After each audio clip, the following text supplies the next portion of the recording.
so good to me.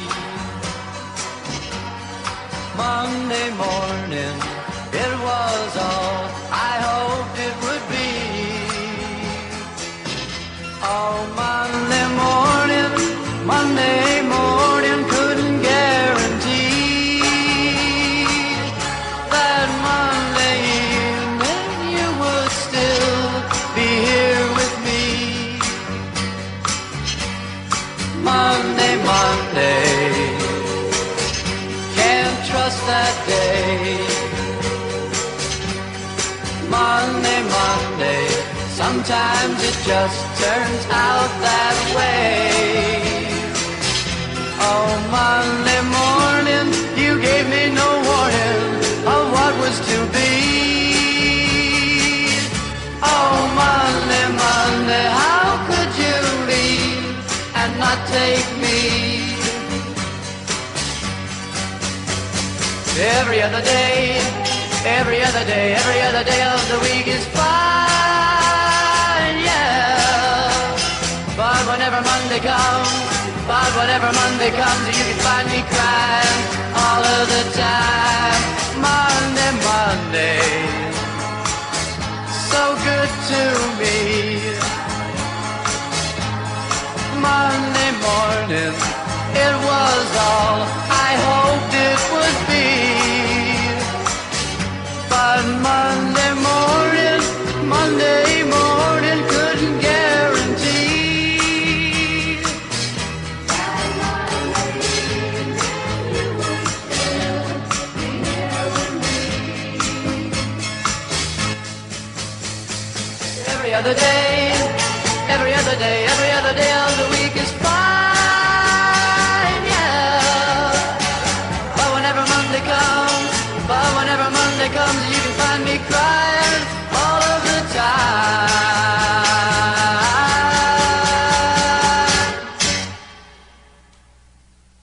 Monday, can't trust that day. Monday, it just turns out that way. Oh, Monday, won't go away. Monday, it's here to stay. Oh, Monday.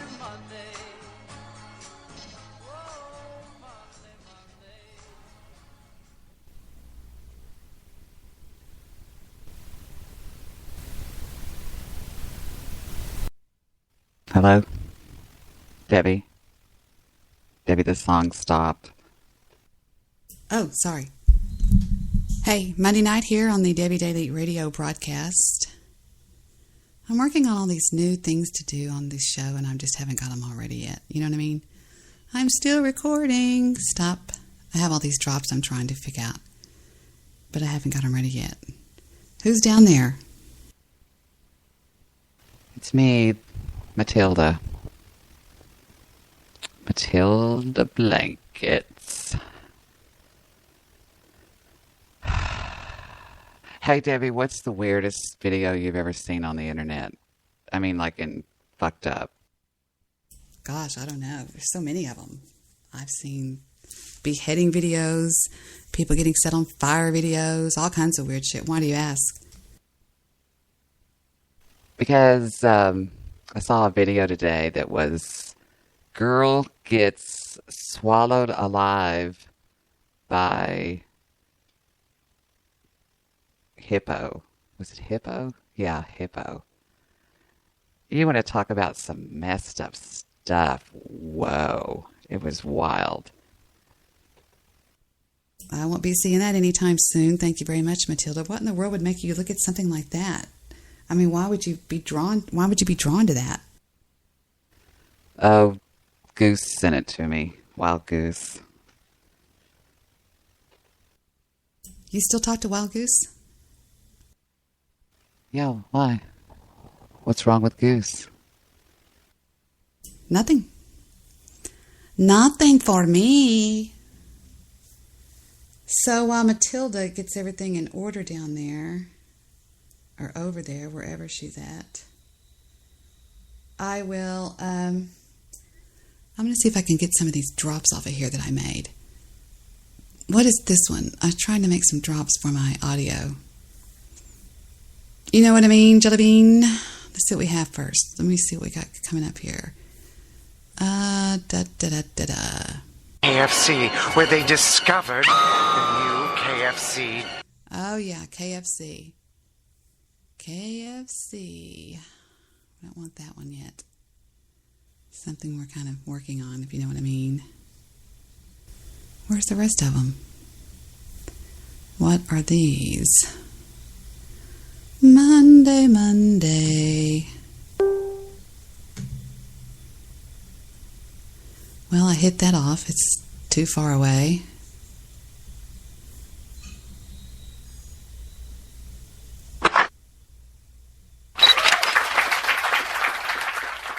Oh no, this is when I was playing a game. Listen to this.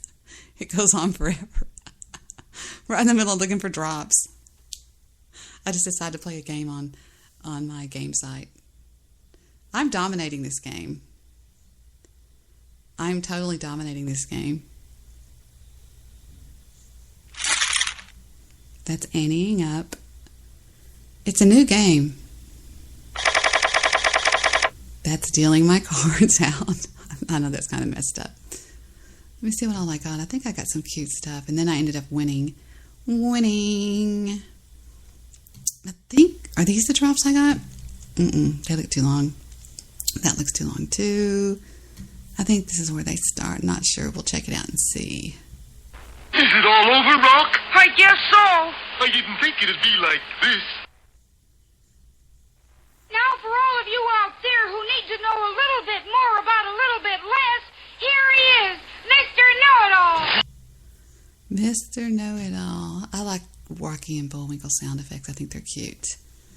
So let's grab this one in Audacity and hit File, Export Selected Audio, and call it Mr. Know-It-All to an MP3 file. You are about to export an MP3 file. Would you like to do that? Yes, thank you. Thank you. What is doing? What is that? What is that? What is that? That means something. It's either, I think it's Facebook, or what is that? Is that Twitter or Facebook? Hang on, guys. I'll get over there in just a second. Well, I sure hope nobody reads this. That's not so funny, Bullwinkle. Where else am I? I'm right here. Hello again, Peabody, and this, of course, is my boy, Sherman. Hi. Actually, in reality, I am Super Chicken. Nah. I love this. This is a great little intro theme right here. Da da da da da da da da da da da. Let me go see who's ringing my bell. I think it's Facebook. I'm not sure.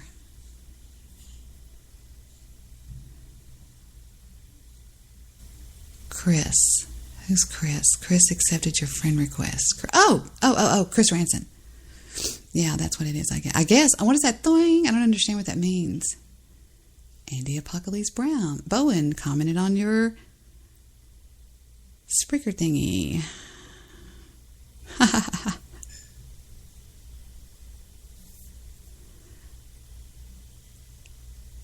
8th grade liking this. Yeah, I guess before we get much further, I was thinking about a song and I couldn't remember it, and so I stopped thinking about it, which is how you remember things. If you're trying to recall something, I'm telling you, try this. Stop trying to recall it, and your brain will continue to try to recall it. And then it'll just go boom in your mind. I was trying to think of the name of a Nintendo 64 game, and I couldn't think of it. So I just started doing something else, and all of a sudden it went, Yoshi's Story. This is the song that I listened to for hours in my home as the babies played Yoshi's Story. I swear to God, I was a stay-at-home mom.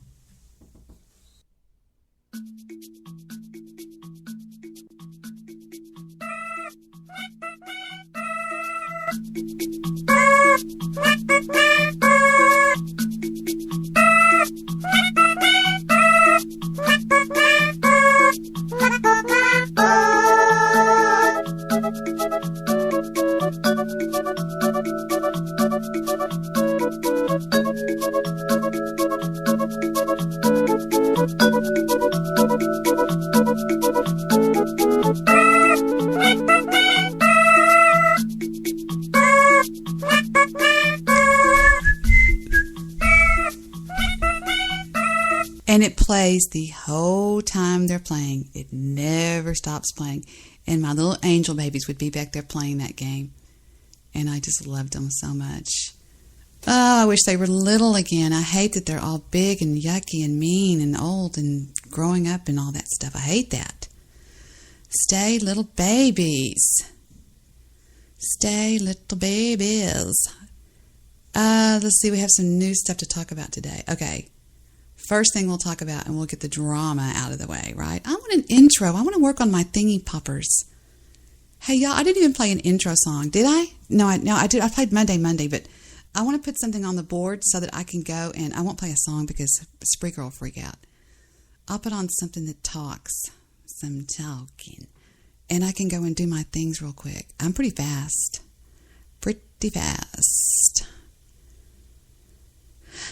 Oh, I'm going to play my favorite song by Mr. White. And my second favorite song by Mr. White. Yeah, that's not copyrighted, you pricks. Take that, Sony Music pieces of crap. And then we will play some Debbie and Steve Rush. That's the only thing I have on here that's actually talking. I have some funny stuff, but we don't want to get them all upset. We don't want to rustle their jimmies out there, right? We don't feel like rustling jimmies tonight. We are a non-rustle jimmying mood. But we'll put on Daily Rush 1 and Daily Rush 2. I mean, I'm not saying I'm going to be gone that long, but just in case. So let's do it. Let's do my favorite song by Mr. Blanco, and I'll be right back.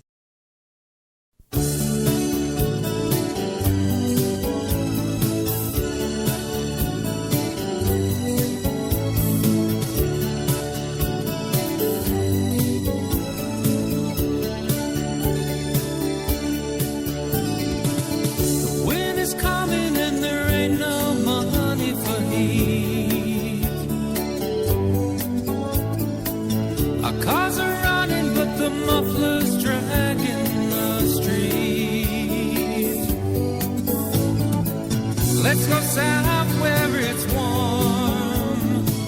I wanna feel like I belong. I wanna find us a home once and for all. This town we live in is nice, but we can't make friends. Started over before we can do it again. And I know that there's time.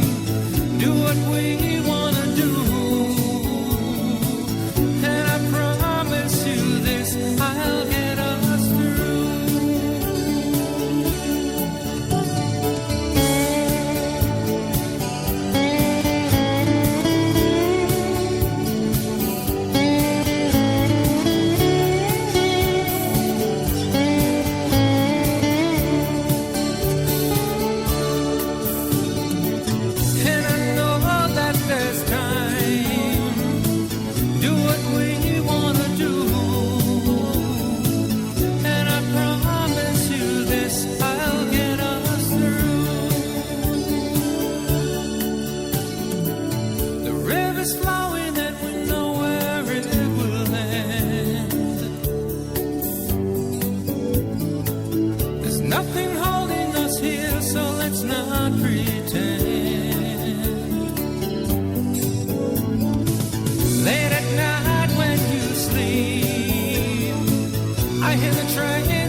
Anyway, I'm sorry, people. Matilda's at the whatever tonight. Yeah, she's at the helm. Whatever, Matilda. Yeah, whatever. Whatever to you, Debbie. Let me ask you a question. Did you blow in the cup that time and get dust all over your face again? No. That was so freaking funny. Oh, my God. I am now. See, you guys have to listen to all the shows to understand the references. Otherwise, you just miss it. It's over your head. Sorry. I am now Debbie Daly, wallpaper hanger. You are. You got a promotion? Keep it up, funny boy. No. Sweet. I've been hanging the wallpaper today. Have you? Yeah, well, you know. May I ask why? The wall needed paper on it. Oh, well, that's the best time to do it. I'm not a professional wallpaper hanger, but I believe that when you're going to do it, that's when it should be done. This isn't brain surgery. You just put the glue on the back of the paper and put it on the wall. You don't have to peel off back. It's easier. No. When you use really nice wallpaper, which, of course, I've told everybody a million times, you don't get any better than Laura Ashley. Mm-hmm. It's non-glued. It's for professional people like little me. All right, well, that's why I guess I used the peel stuff when I was a kid.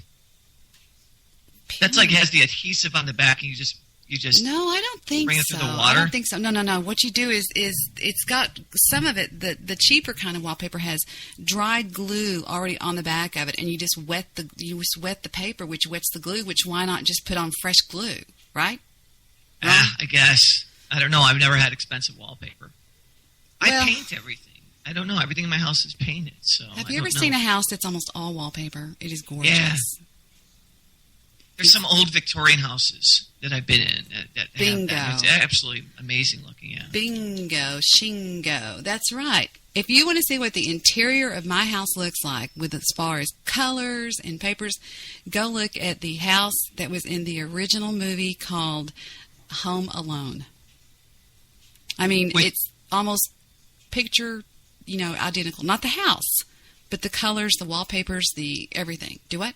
It was a beautiful home. Actually, that house went up for sale. It's right outside of Chicago. I think it sold for $3 million or something like that. 2.2, I think. 2.2, something like that. Are we good or what? If you're right, you're good. Some people are just peeing in their pants over the fact that my Skype name is Debbie Rush. Wow. Well, they don't know. Don't tell them.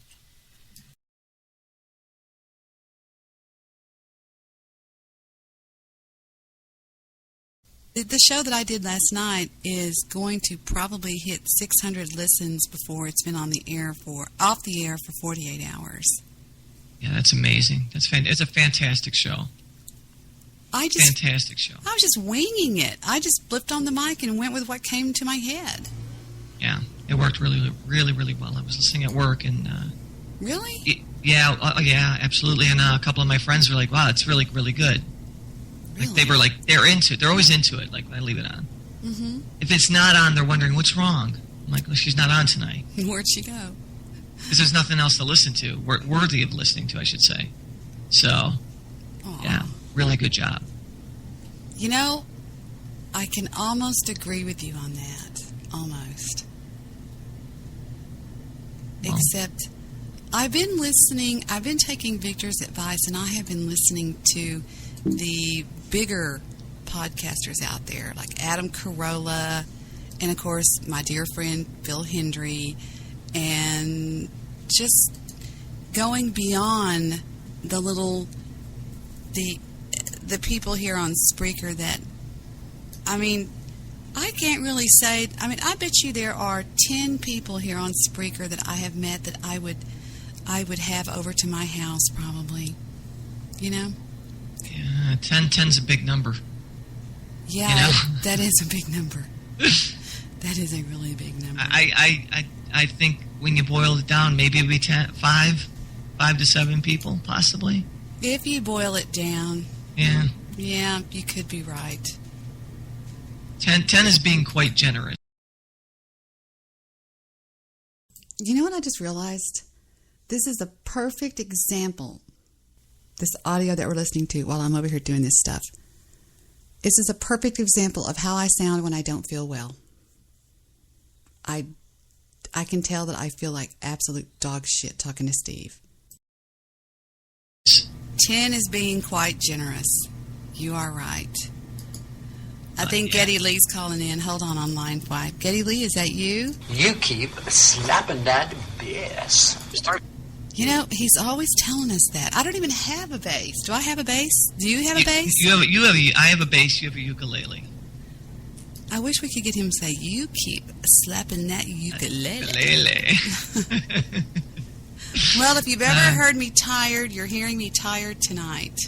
Yeah, you were tired a few hours ago when I talked to you. I was hoping, I was like, God, I hope she gets time for a nap. I went out there and I took a nap and I woke up even tireder. Oh, that means you just need some talk time and you'll be rocking it. I hope so. You usually build up. You'll build up, watch. I hope so. I don't know. So what was your day like? Tired. Yeah? Just tired. That's all I can say. I'm just tired for some reason. I don't know what it is. I'm exhausted. I don't know why. Family's good? Everybody's good? Oh, yeah. They're all out there bothering me to death. Well, that's their job. Heather made the best dinner last night. Wow. I'm going to have her ready for marriage before she's ready. If anybody, I'm serious. I mean, because the best kind of wife you can get is a wife that is good looking, that knows how to cook. Yeah. The only thing... Does she know how to cook now? Yes. Are you kidding? That's all I teach her. But there's one thing about Heather. You cannot even smoke weed. She is absolutely 450% no drugs. I mean, that's a good thing, I guess. She is the most anti-drug person I've ever met in my life. Literally. Oh, that's right. She won't even take an aspirin. Literally, she won't. Try to give her, if she ever comes to you and says she has a headache, try to give her an aspirin and watch what she does. No. A Tylenol. We need more young people thinking that way. I'd like to meet her mother. Wait a minute. I am her mother. At a small cost. I am her mother. That's right. I forgot. So yeah, I started looking over the MP3s on my computer, and I've got so many MP3s on my computer.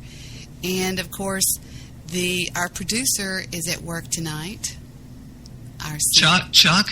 Our secret producer. Oh, secret one. Sorry. Mm-hmm. Shh! Don't tell yourself. Do you know who he is?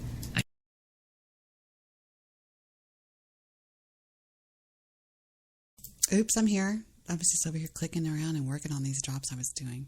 They're just kind of goofy, but, you know, what the hell. I wish Stabby wasn't so mean to me. He's breaking my heart. He's being so combative with me. You know what he said to me on Twitter? He's breaking my heart. He says to me, he starts off the conversation by saying, listen to Debbie takes on and crushes DJ Bad Guy and others. Stabby answers, that was me. Stabby answers, my favorite is that you write your own headlines. I'm glad we have Debbie to tell us whom she crushes. So I answered back, I'm glad we have Stabby, who's a proud holder of a degree from Wikipedia University. And he goes, this, and this are wrong, and let me show you why. Debbie says, well, you're stupid and jealous. Makes sense. And then he says, your favorite line does not address... Wait a minute. Your favorite line does not address any of the points that I make. I said, I love you, Stabby. Let's not fight. You know? How can you fight with Stabby? How can you fight with a guy that has that name? Shouts out to the Worldwide Radio Show, 186 Point Deuce, the World Wide Web, who sent us a new banner for Twitter today. Thank you so much, Goofy Boone. Goofy Boone. Oh,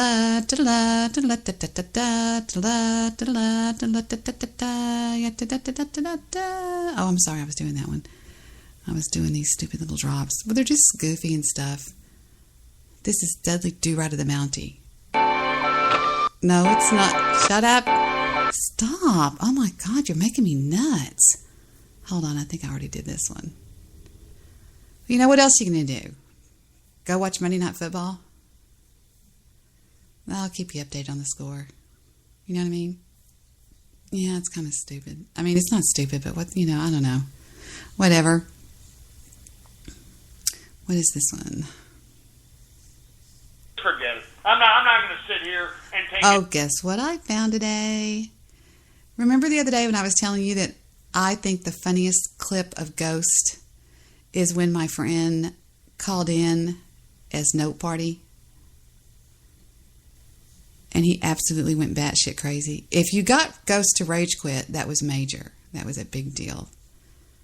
I got him to rage quit one time. Well, it wasn't me. It was somebody that actually played me on the show, and he rage quit. This is my absolute number one favorite Ghost clip, to be honest with you. Truly it is. It's Christmas Eve, and this happens. Blog Talk Radio. Oops. Hold on, see if I can find it. So screw all you people. Where did I find it at? Hold on. Anyway, we're supposed to be talking about Christmas parties out here. Anybody want to talk about a goddamn Christmas party? Let's go to Skype. How about that? Let's get some Skype. How about that sun is warm? You're on the air. You're just playing with your pecker shaft, too, for Christ's sake. We got Note Party. You're on the air.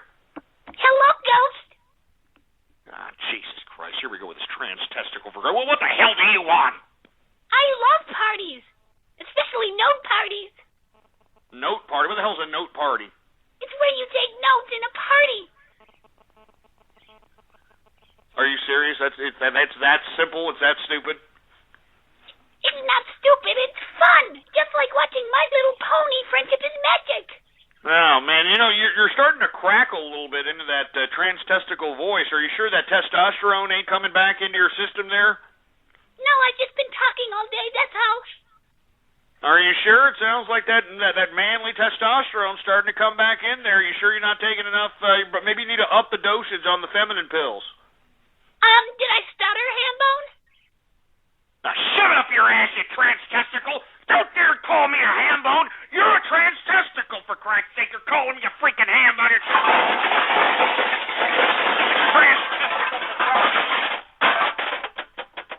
I should just end this show right now. I'm going to do it. I'm going to do it. Just forget it. I'm not going to sit here and take any more ridicule from you people, all right? I'm not doing any radio graffiti. I'm not doing any shout-outs. I'm not doing any of this crap. I'm getting out of here. That's what I'm doing. I'm getting out of here, and I want to see how you people like that, huh? How you people going to like that? Here, give me the mic. Give me the freaking... How you like that? I'm going to end the show, and there's going to be no radio graffiti. All right? There's not going to be any shout-outs. There's not going to be any Twitter shout-outs, nothing of that nature. And let me tell you something. I may not even come for the rest of the week. I may just not even come for the rest of the year. All right? I might not even do a broadcast for the rest of the goddamn year. How you like that, you pieces of trash? Huh? You need to give me some more respect. And until you idiots give me more respect, I ain't doing another broadcast, all right?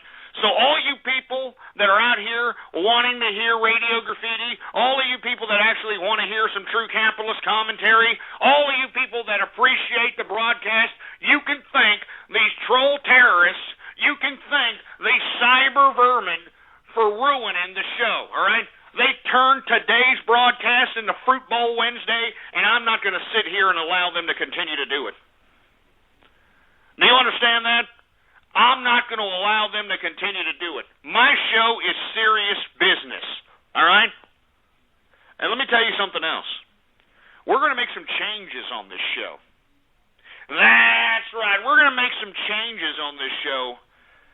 And let me tell you what we're going to change first and foremost, all right? We're going to change the icon. We're changing the avatar of Ghost himself. And the reason is because I don't appreciate you idiots making YouTube videos about me, all right? And putting my avatar and making me look stupid. So we're changing the avatar to prevent you people from doing that ever again, all right?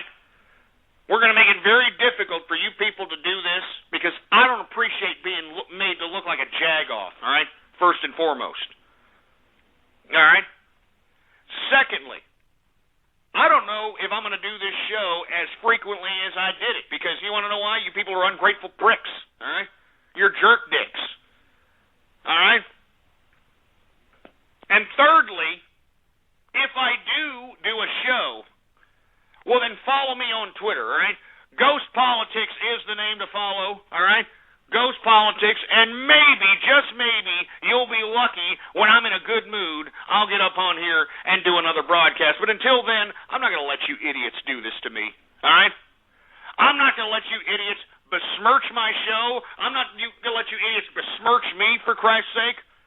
All right, my show is serious business. I mean, I'm listened to by tens of thousands of people throughout the world. And I don't need this from a rogue group of troll terrorists. I don't need this crap, all right? So screw all you people. I'm not going to come by tomorrow. I'm not going to come by for Baller Friday because of you. Because of you ungrateful pricks. You keep agitating my show, and I hate all you. I wish this was your face. I wish it your face.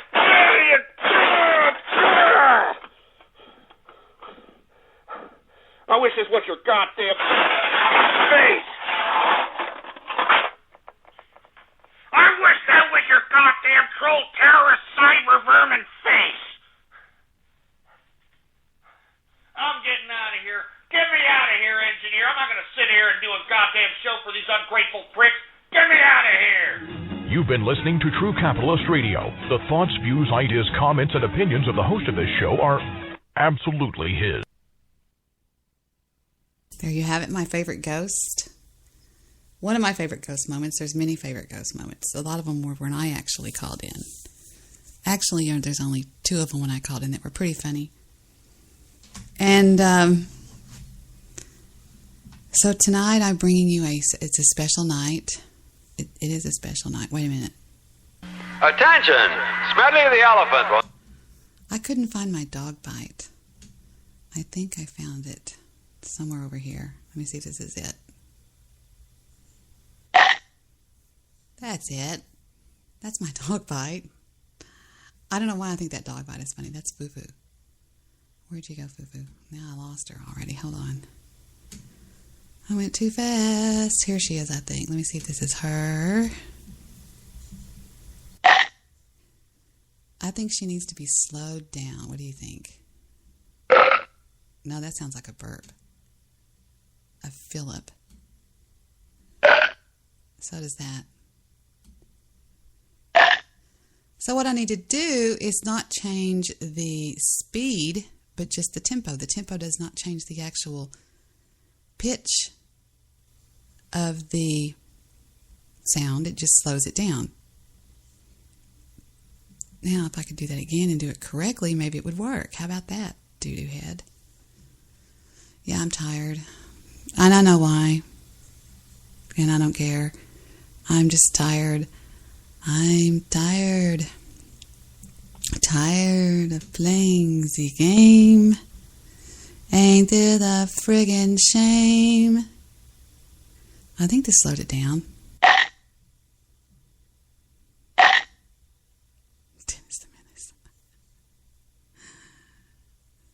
I don't know if you people ever want me to tell you what I'm doing here or what I'm playing or who it's from, but I'll do it anyway until you tell me not to. This is Stabby's profile pic. You're right, Boom. That is Stabby. He's just adorable. He's beautiful. Stabby is gorgeous. Would you drop that link in the chat room? It's a big picture, but it's gorgeous. What a beautiful boy. I just think that boys are beautiful. They're just as beautiful as girls are. I mean, look at his beautiful eyes and his little freckles. Isn't he adorable? Just adorable. I thought it was going to be the song, to be honest with you. I thought it was going to be the Dennis the Menace song. I forgot what that sounds like. Good old Mr. Wilson. Dennis the Menace. Yeah. Dennis the Menace. Do that for me. Dennis the Menace. Dennis the Menace. Ah, Dennis the Menace. Man, I'm so freaking tired. It's like, whew, shit. I know why, though. It's all my fault. And I'm just as bad as Mr. Midnight Movie. I cannot lie. I think for some reason that eating sugar is bothering me. It's making me feel like I'm gonna like die, you know? And you're like, die? I mean, seriously, it's that bad. What I feel like when I eat sugar, like, okay, here's what I had. I ate some cookies. I ate a whole bunch of Oreo cookies. Not a whole bunch, but I ate about 6 Oreo cookies. And I drank some milk. That was about noon. And the way I feel is it's a fatigue, but I also feel it through my muscles, like in my shoulders and down through my back. And it just makes me kind of foggy. And I just feel like this, like I'm just going to. But I'm not sleepy. I mean, you might say, well, Debbie, go to bed. But I'm not. I have a certain sleep schedule that is a non-schedule. You know what I mean? And I have my reasons for that because I was on a freaking schedule all my life. I think this is the old one that we like, the Dennis the Menace.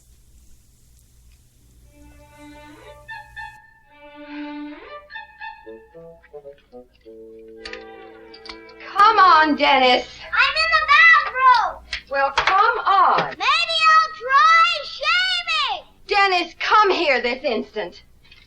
If you take a bath, don't step on my frog. Dennis, take off your pistols and get in bed.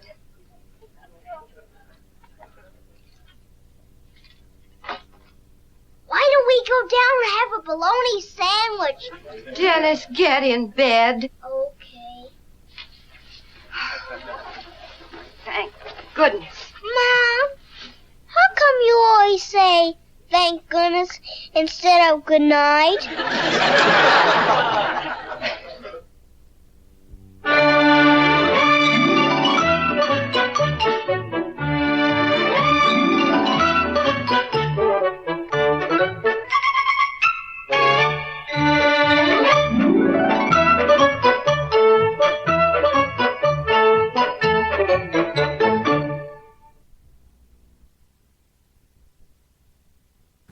That's right, boys and girls. It's time for the Stabby McHugg Show. I'm your host, Stabby, and I'll be with you for the next however long I want to be.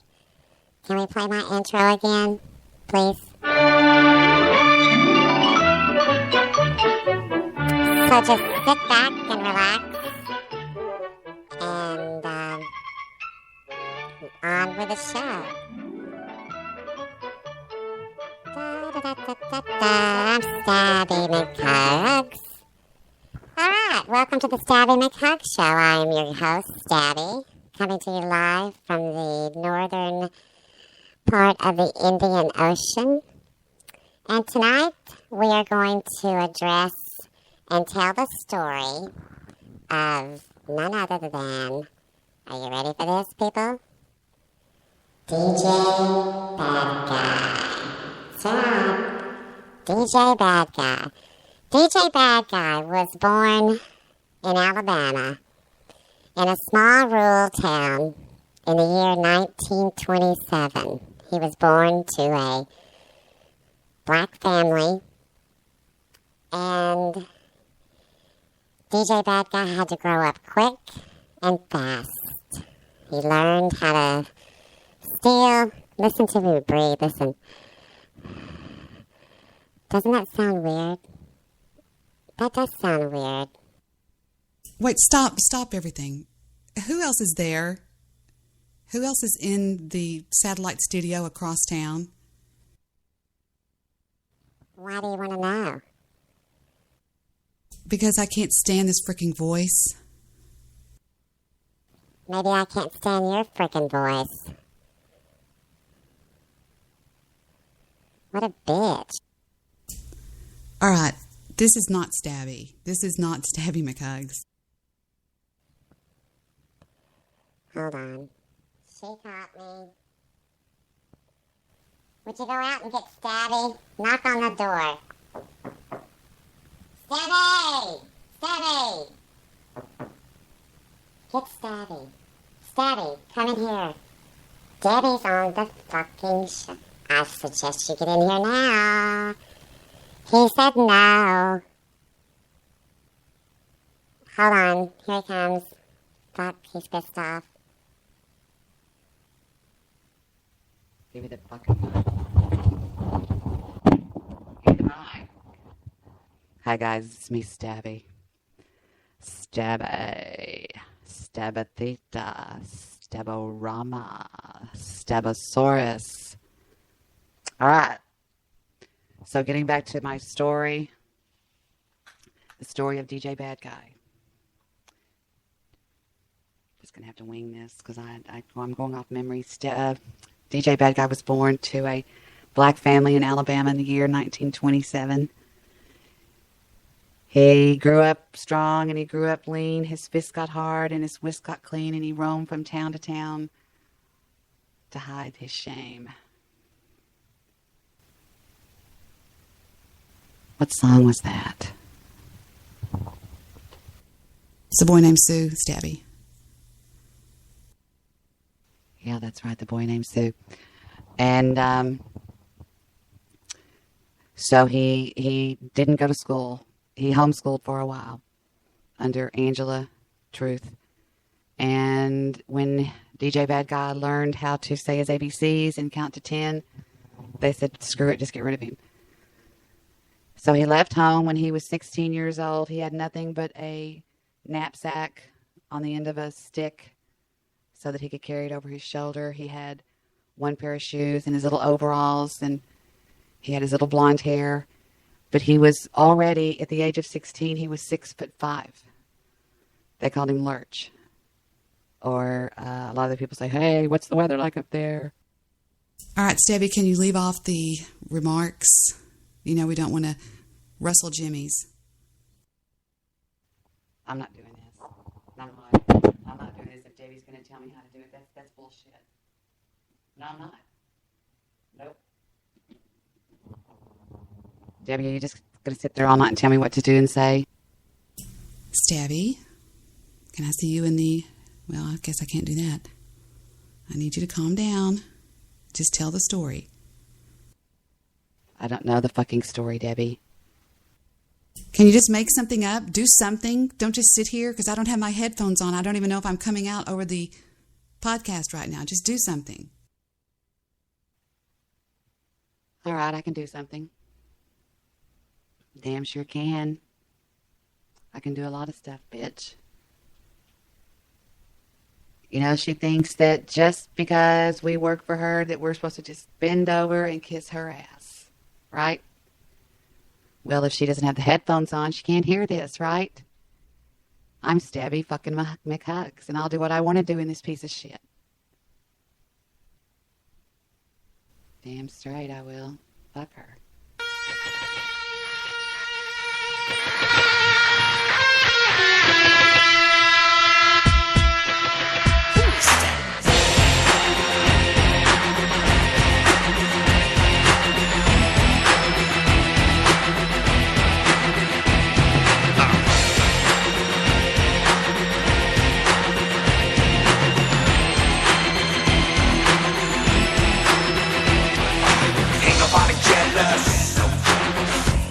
Everybody has their own.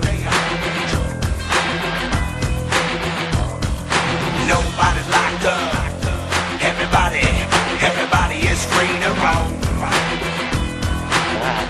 Turn that bitch up. Look at that scrubby, just chillin' with a hottie on his side. Look at them rich kids, poor kids, everybody together on the same side, and they down to ride. Let's go all the way. Let's go all the way. Let's go all the way.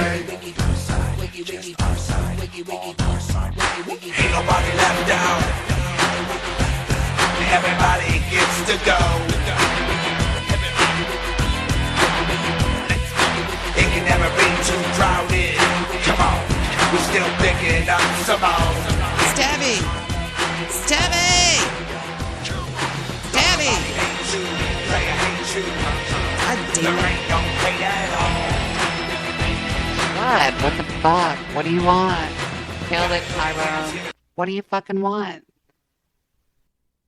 You know, I moved it across town to get you away from me, but you're not going to act like this. I don't care who you are. Yes, you've been hired at $22.78 an hour, but don't be a prick. I mean, did I approve this song? She goes, did I approve this song? Oh, no, you didn't. No, you didn't. You didn't approve this song, Debbie Badaley. What are you gonna do about it?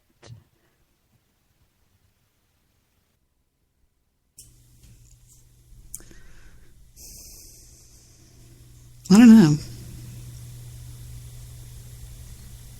I'll just turn the whole show over to him. Fuck it. Right? I mean, think about it. You know, the funny thing about this song, though, and I've always watched what the artists do with their videos and what I think they're trying to say, what I think they're trying to get through, like, you know, like a poet, so to speak. Shut the fuck up. What are you doing? Debbie. Debbie. What is she doing? Why doesn't she answer? Debbie. Am I even coming out over the thing?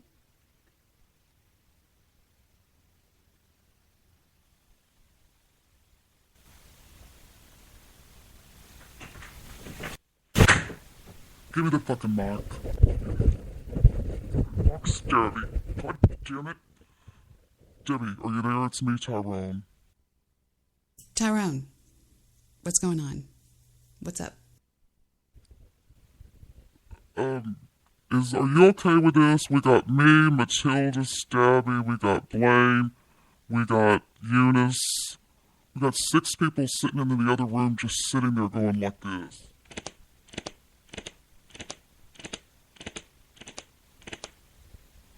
How long is Stabby going to be on the mic? Stabby's going to be on the mic as long as I want Stabby on the mic. That's fucking bullshit. She goes, as long as I fucking want him on the mic. Fuck. Whatever. You know, I think there's something about their microphone that they don't hear me or something until, or I think there's like a whatever. You know what I mean? It just sounds like it. I don't know why.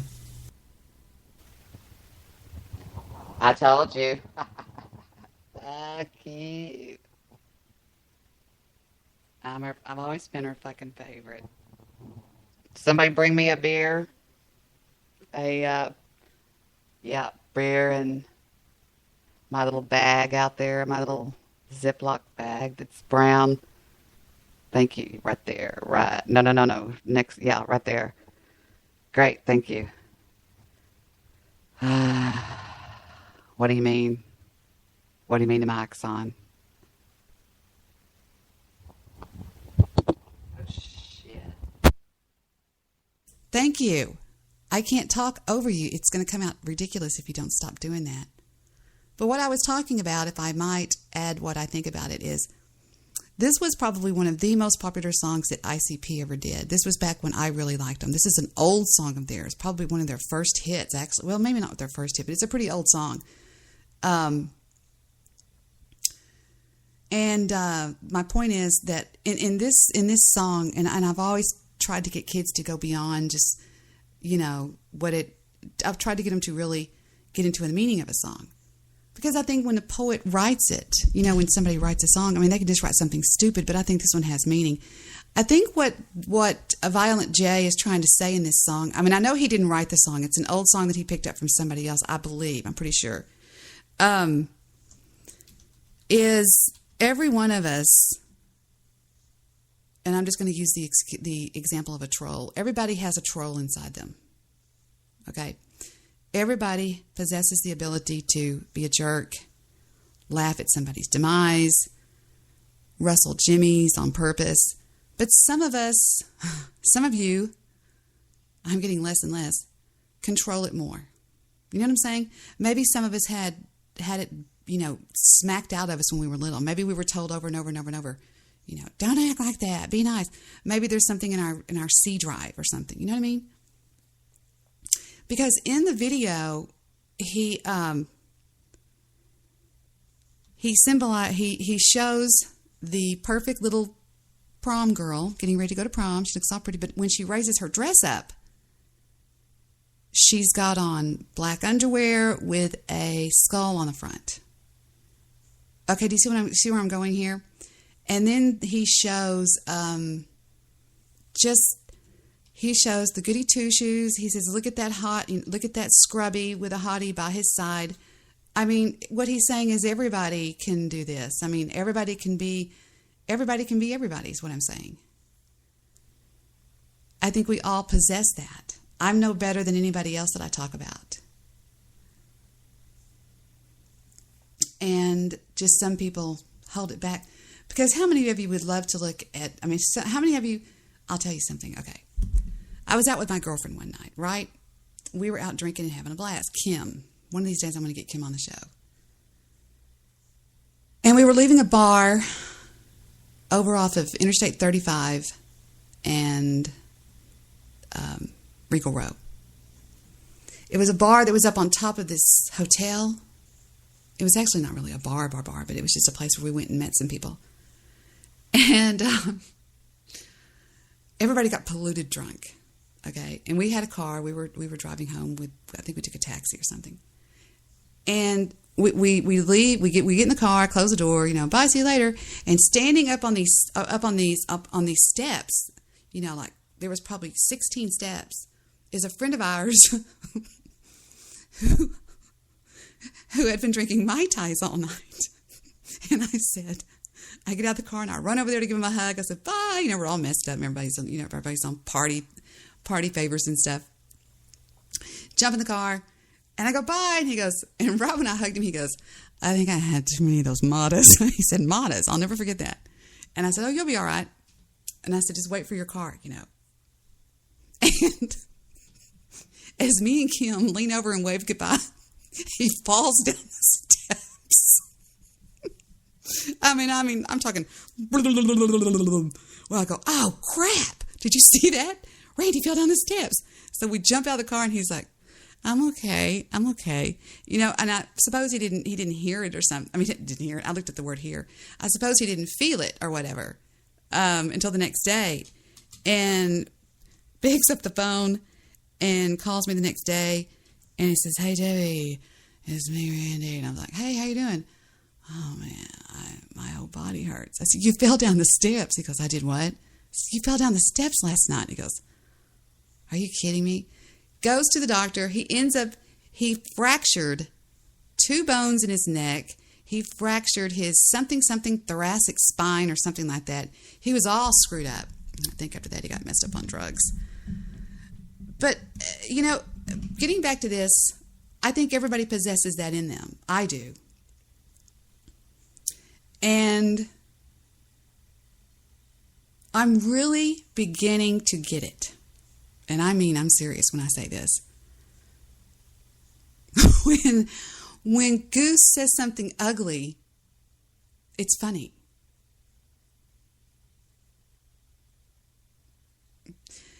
And I'm really beginning to get this. I swear to God I am. Like Goofy Bone made this picture. He said, here, Debbie, here you go again. And I used it as my Twitter banner. It's me as the Nyan Kitty. And so, but anyway, so getting back to this, that's what I think this means. He says, ain't nobody jealous. Everybody has their own. Nobody's locked up. Everybody is free to roam. Look at that scrubby with a hottie on his side. Look at those rich kids and poor kids together on the same side. You see what I'm saying? It's like he's saying, and then when he says, let's go all the way, he's saying, let's just put it out there and just go nuts. Because I think everybody possesses that ability to just go nuts. You know what I'm saying? And just troll. Ain't nobody left out. Everybody gets to go. It could never be too crowded. We're still picking up some mo. Don't nobody hate you. Player hates you. There ain't no hate at all. Now think about that. I mean, and I've said before, there's no way that some of these people hate me. There's no way. I mean, they would have to hate a voice. There ain't no hate at all. Got to hold out their hands and catch you. They'll catch you, and they're never going to let you fall. You ain't got to worry all day long. And then this is actually ICP. I think they changed a lot of the lyrics. He says, never no syphilis. Nobody has to die. Everything's answered right then and there. You never have to wonder why. Nobody's going to rush you. Be as long as you want to be. Can you guess what this place is? It's your future. Make it a reality. All you have to do is follow me. Blow me.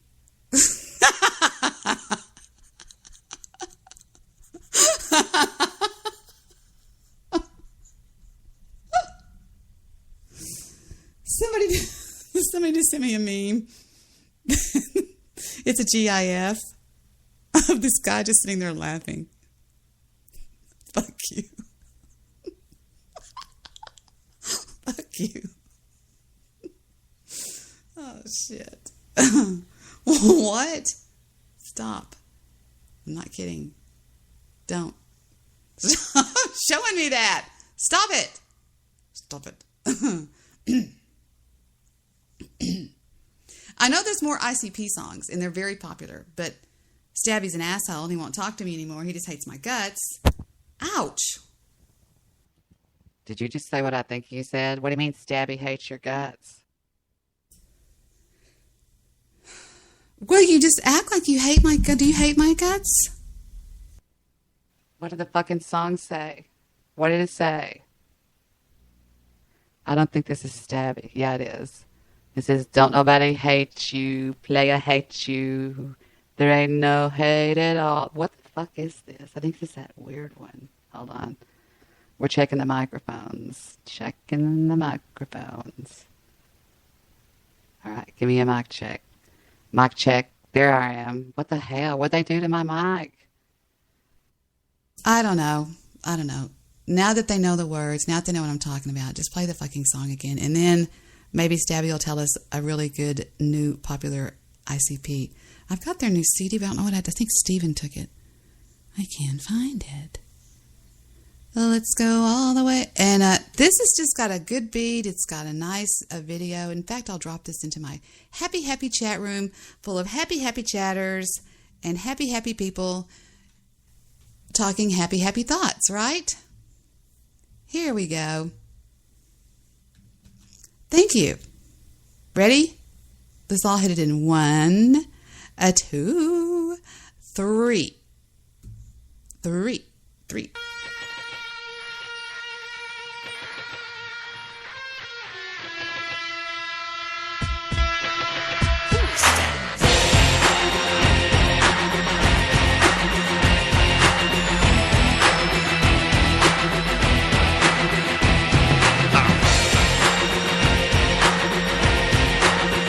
Okay, notice the people looking at the little girl that's dressed like a gigolo, a juggalette. Look at their reactions. Ain't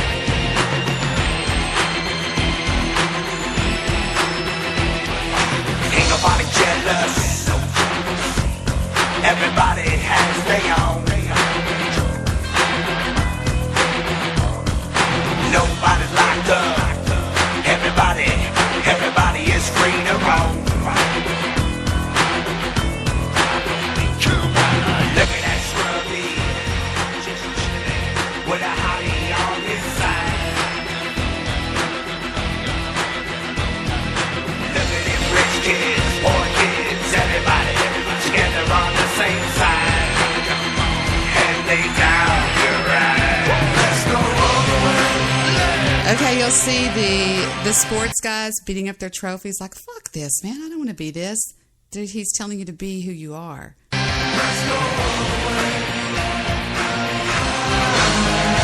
Let's go all the way. Wait a minute. Hold on just a second. Fuck. What's up? Change the fucking mic setting, please. Don't make me have to hurt somebody. I'm sick of this shit. Change the freaking mic. Mic check. Here I am. Debbie, don't talk over the fucking song. And also, you asked me earlier in the parking lot, well, that couldn't be right. But anyway, you asked me earlier why they say Far Side. I have no fucking idea. I'll find out. Well, then why did you even say that? Why'd you make me stop the song? God, these people. Everybody gets to go. It can never be too crowded. Come on, we're still picking up some more.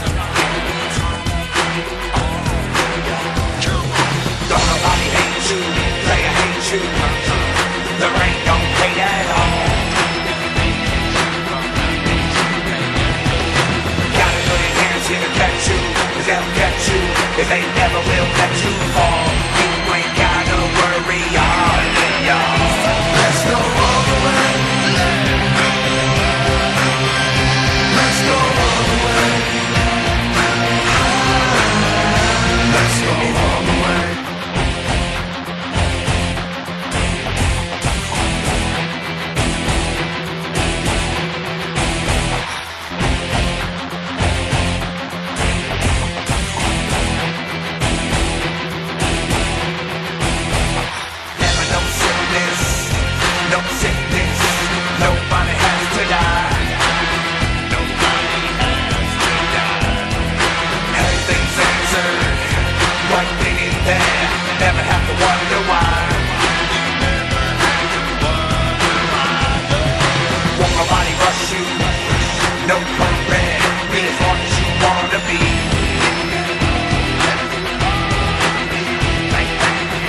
Guess what this place is? Your future. Make it a reality. All you have to do is follow me. Let's go all the way. Let's go all the way. Let's go all the way. Let's go all the way. Let's go all the way.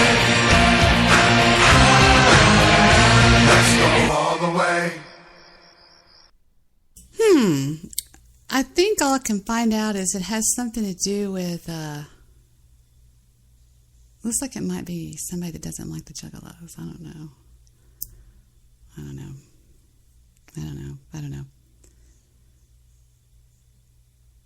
Cease and desist letter to ICP, the most hated band in America.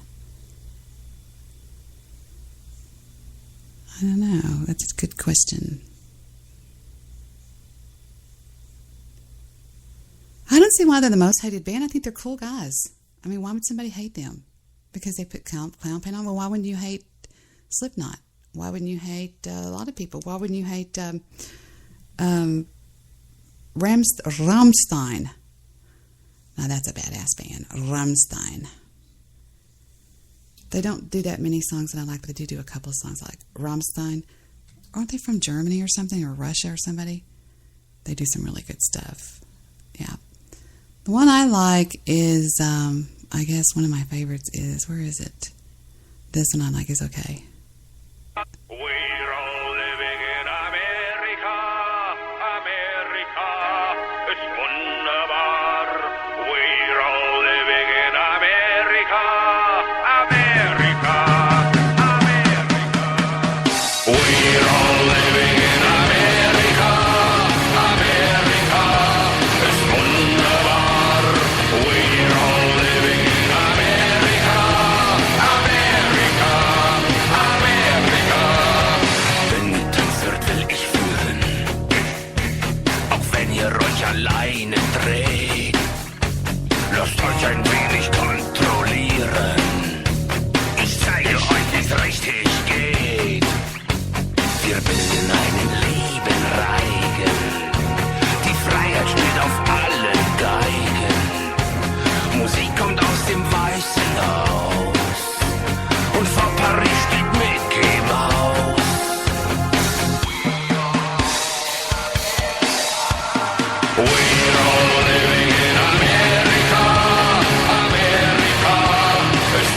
right, David.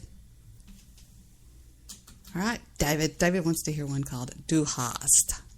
I think that means your house, right? Du hast. We're just going to make it up. Is it German, David? Is that what it is? Are they German? Are they Heil Hitlers? I'm joking, of course, when I say that. Fuck Hitler.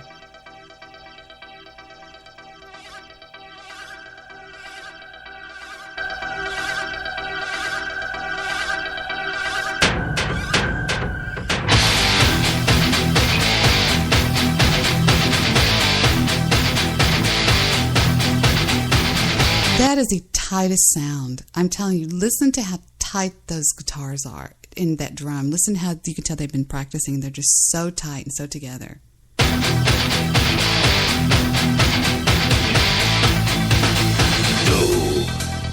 Du hast. No, Hans. You need to hit right on time. That was really dumb. Du hast mich. Du hast mich. Du hast mich. Du hast mich.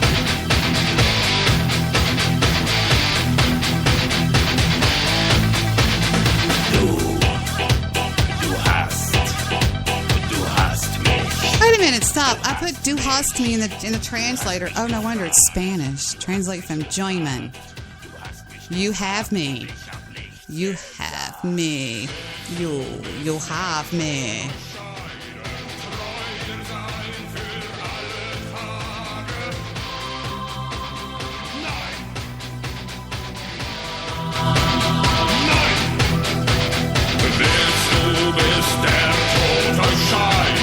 They're from Berlin, Germany.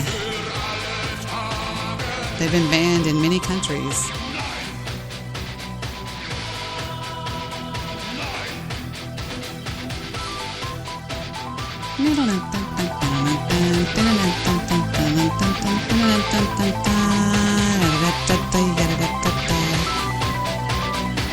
Okay, let's see what this is. Hold on.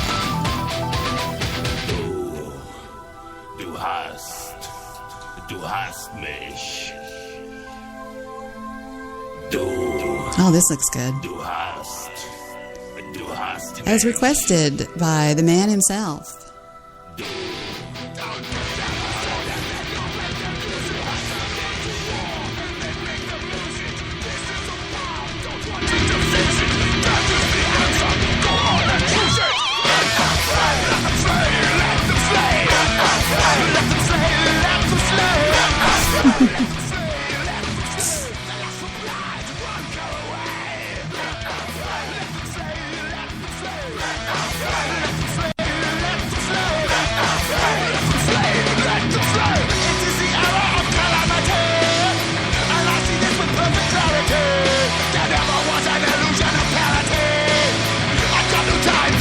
Christ, we have no need for your crippled Christ, and we never lack for your advice. We don't have to hide our genocide. They'll fear us more when they know that we don't lie. It's gone beyond hatred this time. You love death, you call it a crime. I choose the dagger to deep in your guts. I'll put it until at this time.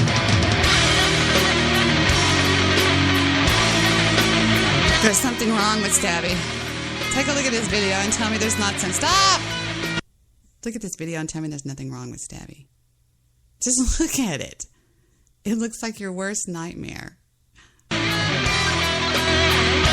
Is this the real School's Out?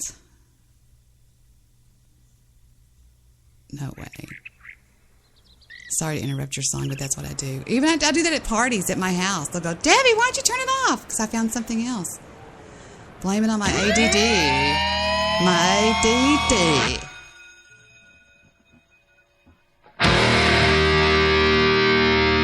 Oh, hell yeah. Every year, I swear to you, every year when my kids got out of school, when I picked them up, well, starting in about, I'd have to ask Heather, 4th grade, 5th grade, 6th grade, 7th grade, 8th grade. For about 5 years, on the last day of school, when they got in the car, no matter what car I was driving at the time, this was always playing. By Alice Cooper.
Scare Jet to death.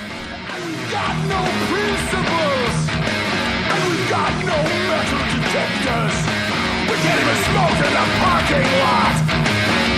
Schools out all summer. Schools out forever. Schools out for summer.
Yeah, I guarantee you that's one of the guys in the band, and so is the teacher.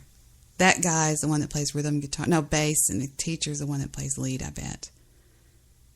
And he has on makeup that looks just like Alice Cooper's. Remember Alice Cooper's? Except Alice Cooper's was permanent. He got his eyes tattooed. He was a real freak, a little bit ahead of his time, to be honest with you. Yep. Alice Cooper, School's Out for the Summer. What a great, great song. What a great, great, great, great, great, great song by Alice Cooper.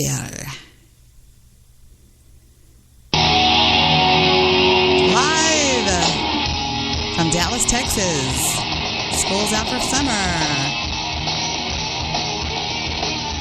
That sounds like fucking shit. That sounds like... Here we go. Do this one.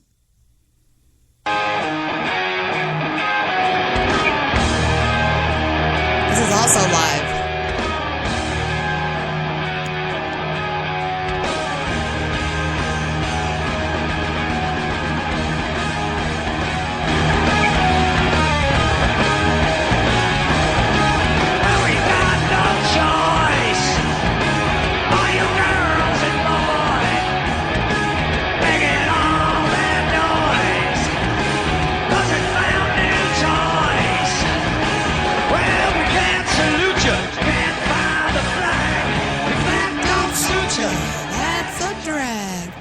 course, now some people know, well, these guys are really freaking out about this song. They're getting all into it.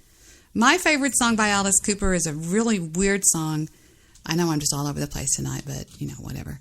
A lot of people know what it is. Some people don't know what it is, but some people do, and some people don't, and some people should, some people won't. Anyway, from his debut album, $1 Billion Babies, what I believe to be his opus, but some people would argue with me and say that that's actually Only Women Bleed is his opus. I disagree. I like this.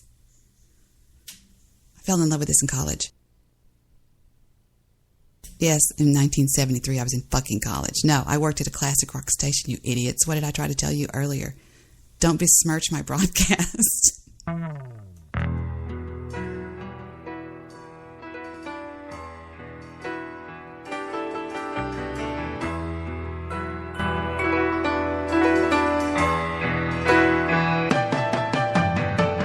I love the dead before they're cool.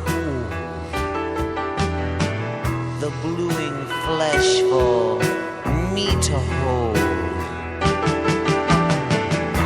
Cadaver eyes upon me see nothing.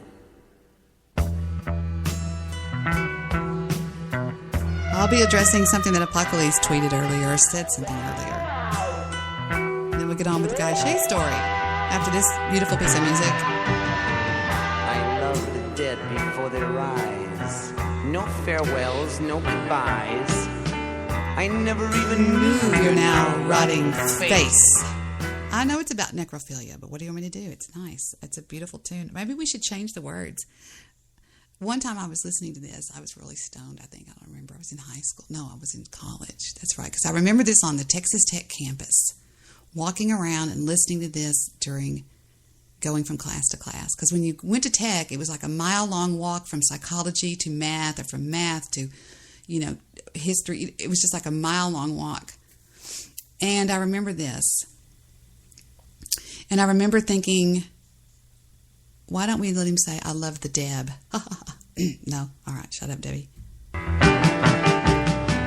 While friends and lovers mourn your silly grave, I have other uses for you, darling.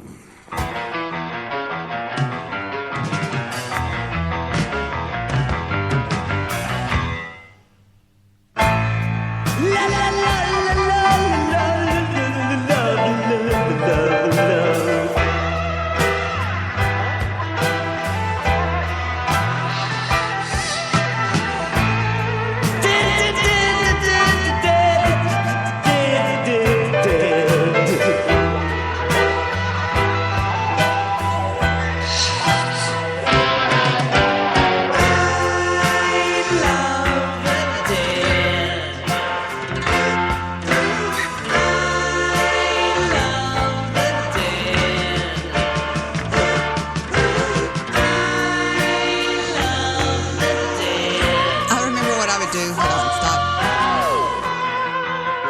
I remember when I was younger, I was kind of a prick sometimes to people, and somebody would walk up to me, be talking to me with my earphones on, and I'd be going, uh-huh, uh-huh. And after they talked for a long time, I'd go, I haven't heard a word you said. Hold on just a second.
some people, they just let things go to their head. I knew a girl one time, and I swore that if she ever had money, that she would be the biggest bitch. Thank God she never did. I love the dead before they're cold. They're brewing flesh for me to hold. Cadaver eyes upon me, see. Nothing. He's actually copying one of the great composers of our time. Not Tchaikovsky, but not Beethoven. It's the one Stephen loves. That's what they would do in their symphony. In their symphony. Their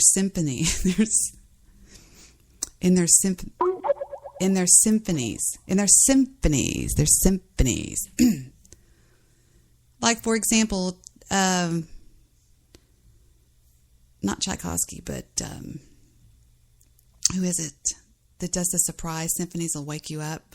You're like, la, da, dee, dee, da, and it'll be like, boom, right in your eye. And then one of the guys, I don't remember who it is, I have to look it up. He does that dun dun, dun dun, and then he'll wait, dun dun. I listened to what is this? Falling Drugs. It's the GIM.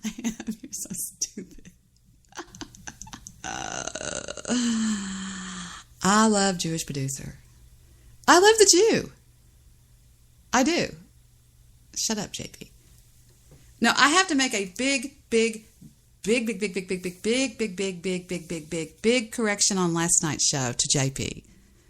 Even Vic heard it. Vic was like, what the fuck? He goes, you need to tell JP that was an accident.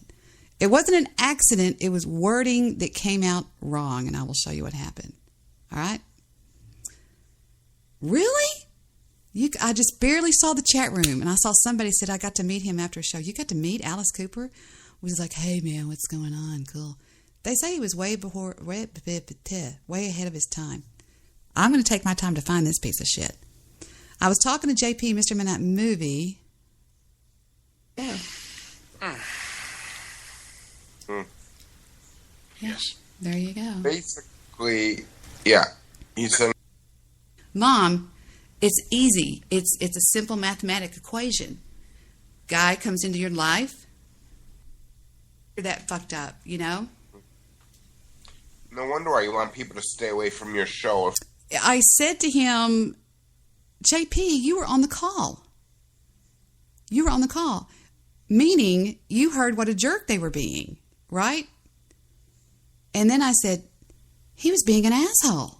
And it sounds like I'm saying JP was being an asshole. If I can find this, and I want to clear this up.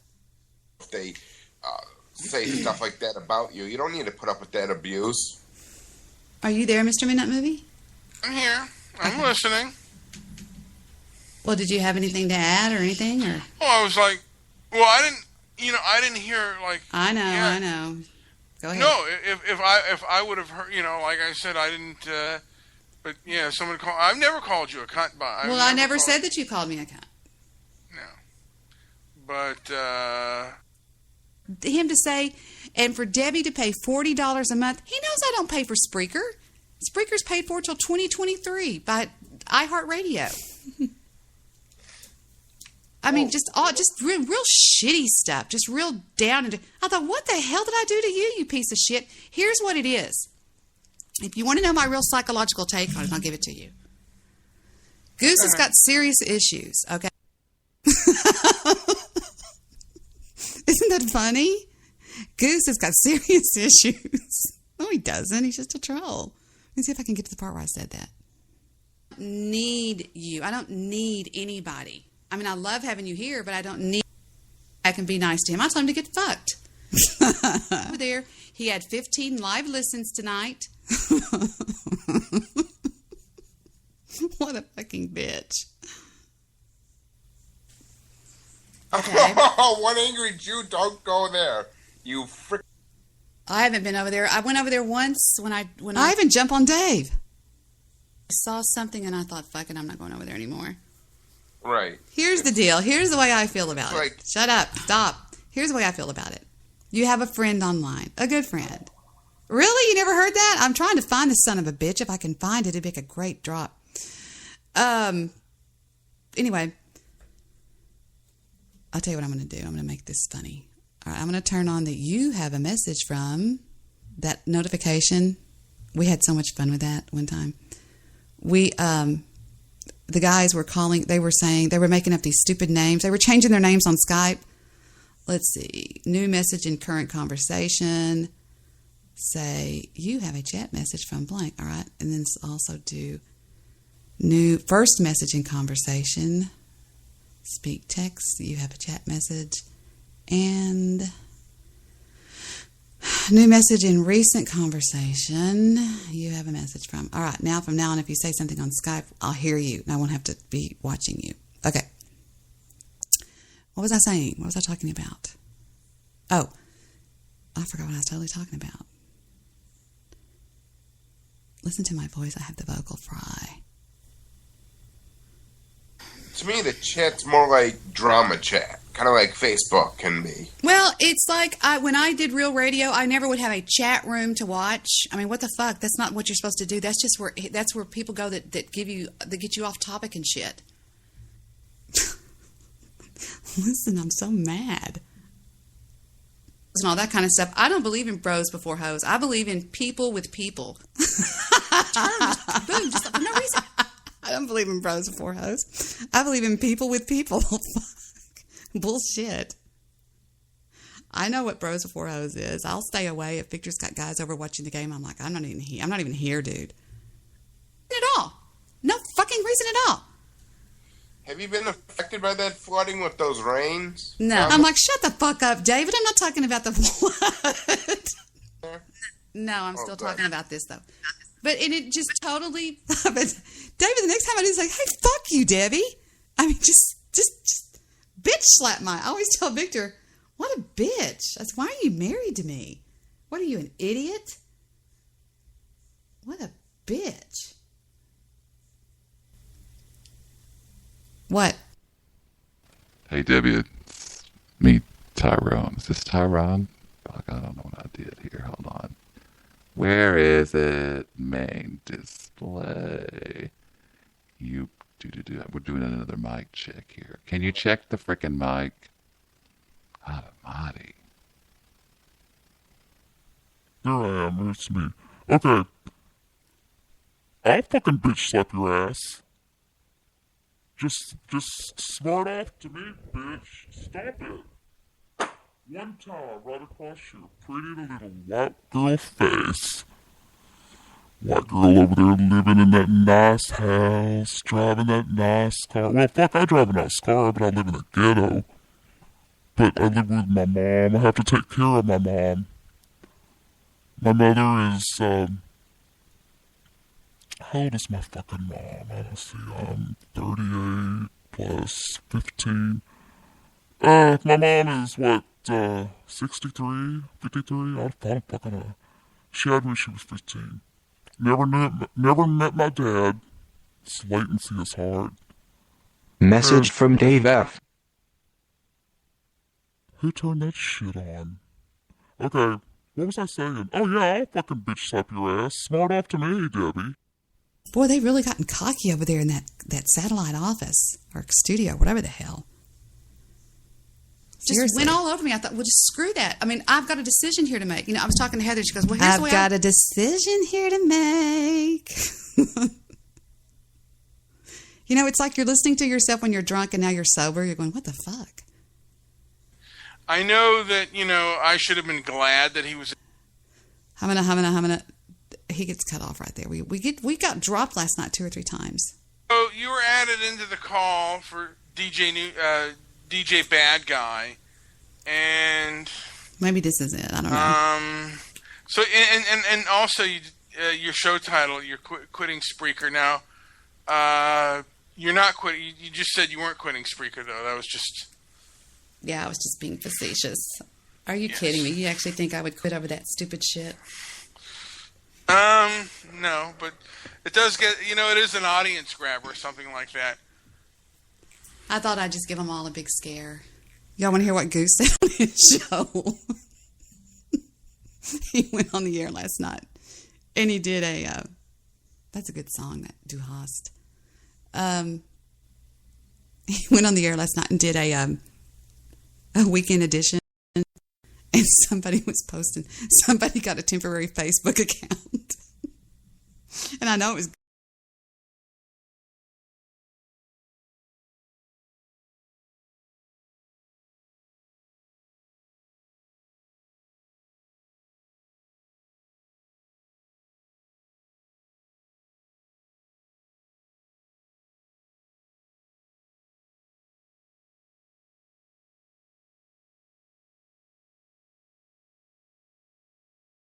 He goes on the air last night and he does, God damn it, work, you piece of crap. Oh, sorry, my bad. He does a weekend edition, right? And he's just talking about the situation with what was going on with us, with he and I or whatever. There's really not a he and I. I sound like there's a he and I. I mean, yes, we talk a lot, but I have to realize that there's times he just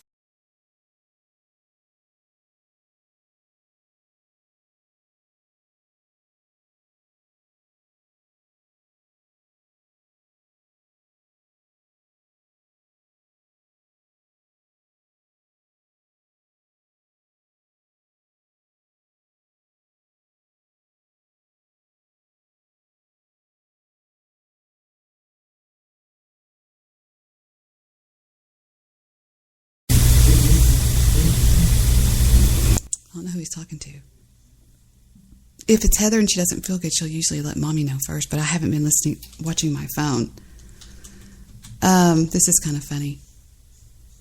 I mean, it's not funny, but it's just, well, just check it out. I'll show you what I'm talking about.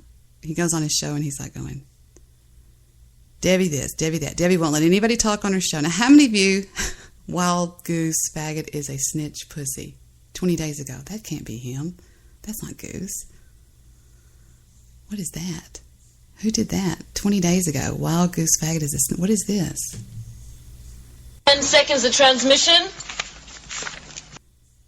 When he gets back, the guy still in the foxhole was like, man, where you been? He goes, it's been 3 hours. I was worried. What happened to you? And the guy says, oh, man. He goes, you won't believe it. What is that? That's weird. Okay, let's go back and find another Lulz Talk Radio show here. Lulz Talk. Okay. I think it's this one. Yep. Nope. Public tracks on Spreaker. Come on, Debbie. Figure it out, dum-dum. Lulz Talk. Wild Goose Comedy. Maybe that's it. I don't know. Come on. Here it is. All right, this is pretty funny. After we get past the music, it comes on about here. Pretty sure it involved a belly thing, him not getting laid, and getting ripped off by a cabbie.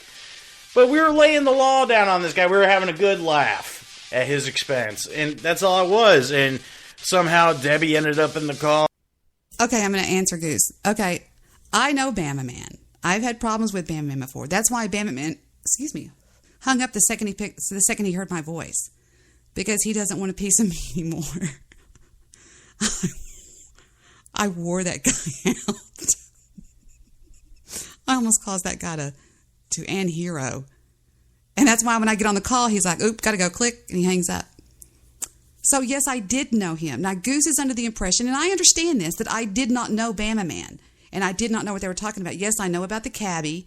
I know about the chick. I know about everything. I pretty much know everything about the guy. And I was pulled onto the call. I didn't just do the call. I was pulled onto the call. So I can understand his frustration at this point. All completely uninvited. Now, granted, someone may have added her in. I forget who. Let's shut that off. I don't know who. It could have been me. I don't know for sure. I'm going to guess. Now, here's how I can tell when Goose is in a bad mood. He talks out of the side of his mouth. It kind of goes like this. I can guess, you know. I've known Goose for, 6 years now, since 2009. So I know Goose through voices.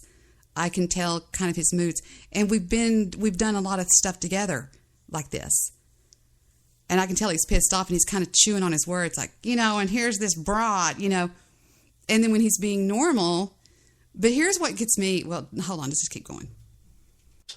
That he was one angry Jew. But I don't know. It's irrelevant. She came on. She was not on her own turf, obviously. It was a boys' club. There's a lot of testosterone being thrown around. I disagree. You had the news guy and Guy Shea and Louie B, you and Bama Man. That's not a lot of testosterone. I mean, you, yes, maybe Guy, maybe Louie. Well, actually, but I'm the kind of person. I mean, I'll get Vic in here if you want me to. He's out there watching some game because I can hear the whistles. Actually, it's over now. I've always been the kind of person that would rather hang out with guys than chicks. I mean, what do you want me to do? Go hang out with Desert Rose or somebody like Angela Truth? Or, I mean, don't get me wrong. There's a lot of cool chicks on the internet that I've met. I like 2.0. I like Allie Top. I like Ashtan. I like a bunch of them. Okay, but not a ton of them. Because most girls by nature are catty bitches. They're like, well, shit. And see, I've always been real skinny. I've just always been real skinny. When I got married, my wedding dress was a size 0. My waist was 19 inches around. If you don't believe me, I'll get the wedding dress out and a tape measure, and I will show you on webcam. When Heather tried on my wedding dress, it lacked closing by 6 inches. And so what I mean by that is when I'm skinny, but I've always pumped iron, always. Because the first boyfriend I ever had straight out of high school was a bodybuilder. Met him at a club, and he asked me to move in with him like automatically. And I was like, sure, what the hell? Hell yeah. And he was a bodybuilder. Well, I got a job at a place called the Highland Park Athletic Club. And it was where we had... Message from Ali Top.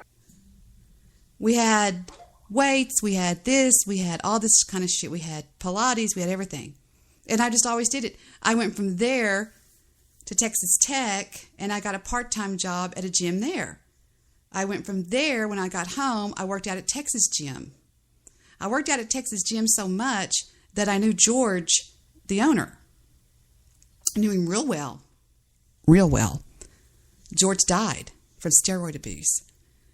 And and then whenever I married Vic, we bought an entire system called, what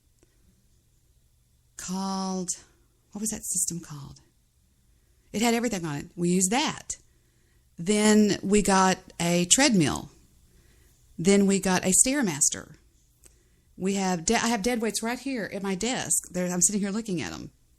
I have 15-pound, 20-pound, and 25-pound dead weights. Just those just dumbbells. I've always lifted weights. So you combine being skinny, which is just the way we are. My brother's skinny. My dad was skinny. My mom was skinny. We're just skinny people. With muscular build, and you've got a problem for most girls.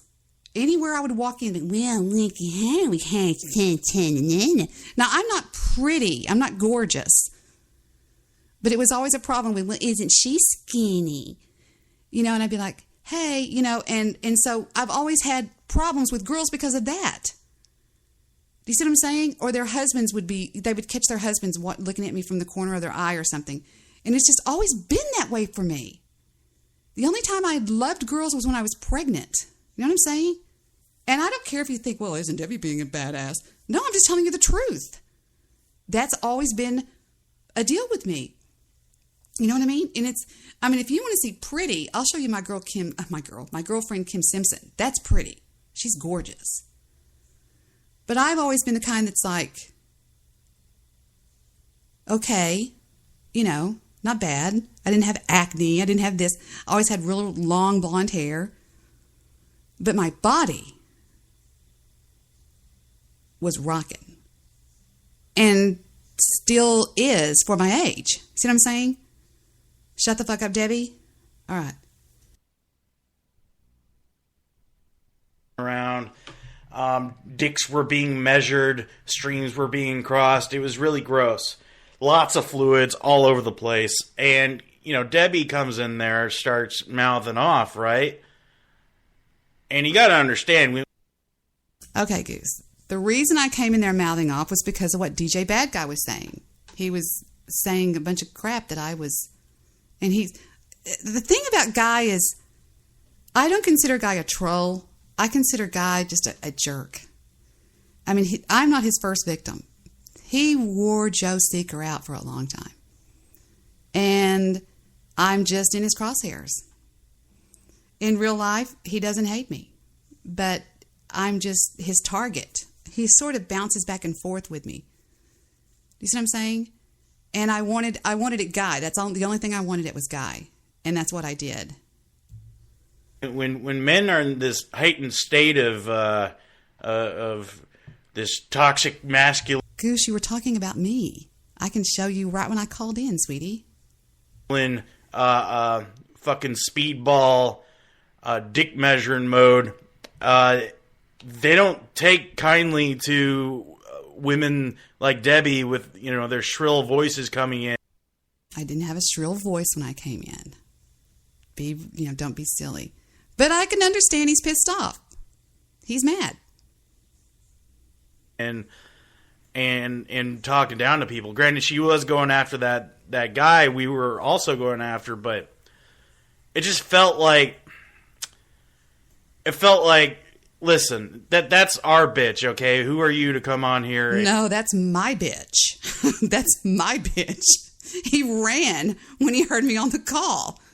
I can give you that much, Goose, right there. I mean, I'm going to take that away from you. No. He's my bitch, and everybody knows that. You just were gone for a long time when this all went down. This was back in the spring, I think, when you weren't here. And fuck with him, lady, all right? Don't fuck with him, lady. He's our bitch. No, not necessarily. You don't know the history between me and this guy. This guy and I went to town one time. We went to Fist City. We did. And it was funny because he raged. God, did he rage. He fucking raged like a crazy person. He did a complete show called D-Daw something. I forgot what it's called. It's really stupid. I think the guy's kind of weird, but, whatever. And I think I figured out, and I talked about it one night, I think I figured out what happened to his mail-order bride. He claims that he went over there and met up with her. Okay, great. Hi, how are you? So I did some research on these Ukraine mail-order brides. And you go and you meet them, and then you agree to see each other. And I think she was like, just tell him, okay.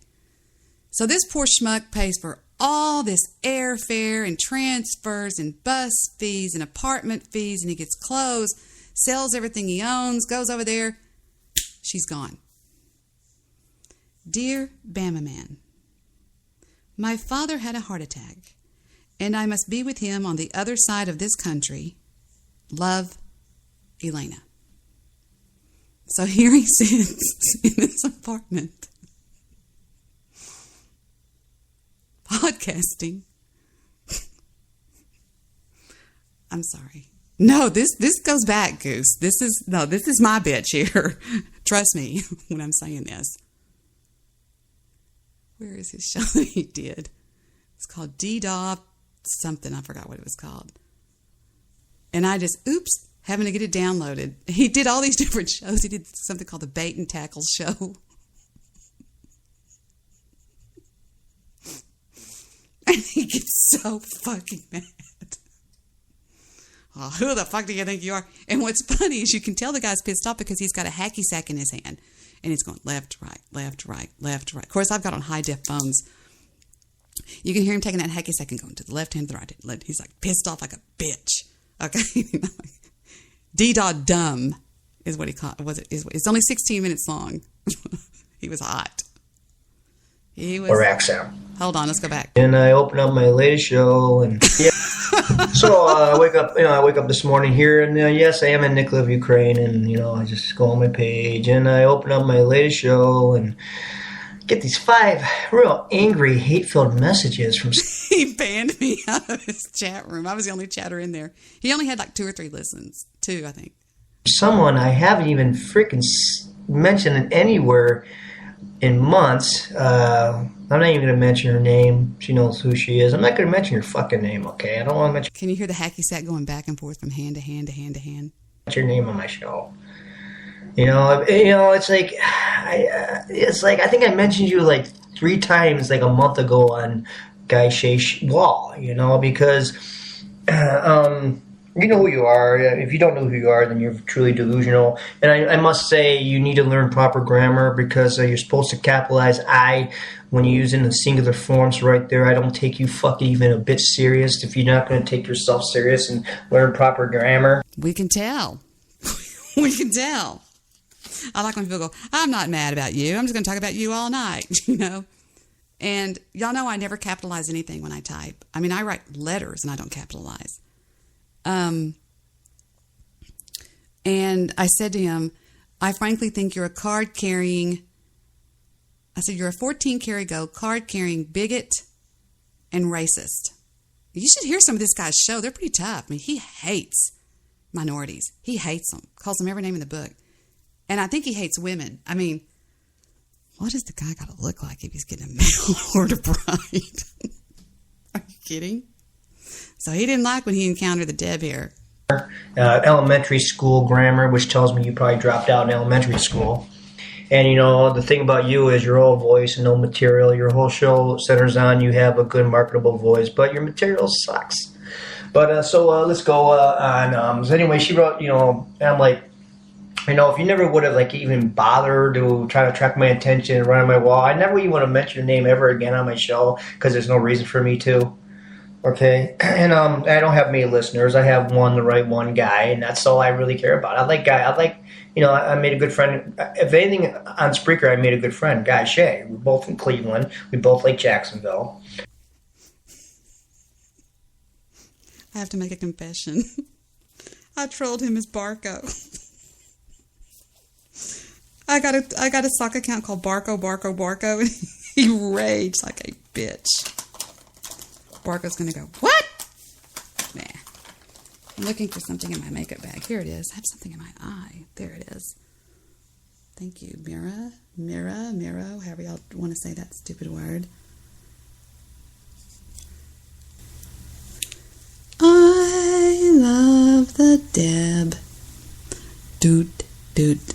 I love the Deb. All right, let's keep going here and get a couple of lulls out of this guy. Well, I assume he likes Jacksonville. He lives there. So, I like Jacksonville. I dig it. I dig Guy. Me and Guy get along. It's the Cleveland. Damn, this guy talks fast. So let's go back to Goose. So you get my point. Okay, so we had an issue. So Goose was wrong about that. You have no idea what you're talking about. And she's talking about how, his wife left him. And like she had some kind of privileged knowledge about what was going on. And I'm like, listen, we're not even talking about that. We're talking about how some cabbie ripped him off and how pathetic that was. And so she got lit up over it. Granted, I wasn't really involved in that. Wait. No, I didn't. I didn't get lit up over it. I'll play the audio. I didn't get lit up over it. I just wish that people would be honest when they talk about what I do. I didn't get lit up. I was laughing. And the only thing I was doing was...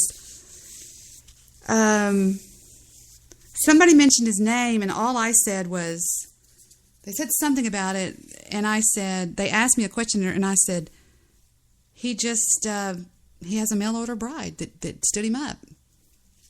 That's all I said. I wasn't raging or whatever he said. Not deflecting blame or anything, but I have my own issues. I called her out on a totally separate occasion on a different show for... Can you hear the way his voice is when he goes, I have my own issues? That's the different Goose. That's the Goose that's like, uh-oh. All right. For constantly cutting people off. I was just like, look, it's rude. Hey. Let's talk about that for a second. Let's go over here and talk about that. On one of my shows, do y'all remember the night that y'all were like, Jesus Christ, does he ever fucking shut up? I was like, I don't know. Everybody was saying it. Goose was just, every show he would call in on recently, he would just talk incessantly. Now, if he says that's me cutting people off, shit, I was just trying to get a word in every 15 minutes, Just, I don't know, and I guess that's what he's calling I'm putting this powder on my face. I guess that's what he's referring to as cutting him off. Yeah, I cut him off a few times. So I was like, hello, can I say one word here? I know you know what I'm talking about. I don't care who you are. You know what I'm talking about. Gosh, my computer's so freaking slow right now. It's insane. It's insane in the membrane. Oh, man. Come on, computer. What the hell are you doing? Well, we'll get back to that in a minute. Let's go back over here to iTunes until the computer decides to work. The internet. Blood. We're two Cleveland peas in an Ohio pod. Him and Guy are two Cleveland peas in an Ohio pod.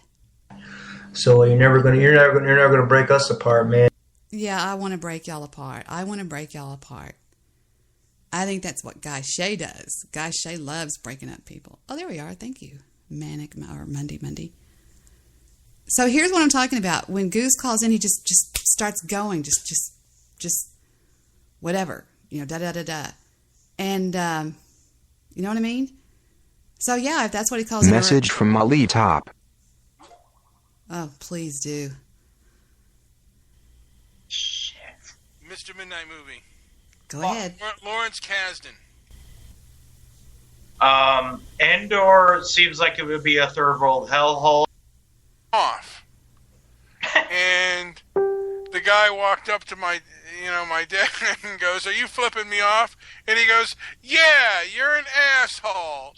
And then I said, and then he took the picture of my license plate of my car. Oh, good. They're adding you to the mall security roster. Yeah, he basically and then I was like, I called the place later, this tiny ceramic or whatever horse, and I'm in this mall, right? And me and my friends were just jacking around before this movie. So, like, you don't fucking stand a chance. Go back to your little fucking office. Don't start shit with me.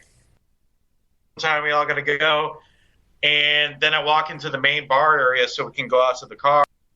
Everywhere, like your groin, like your genital region. I mean, it's just.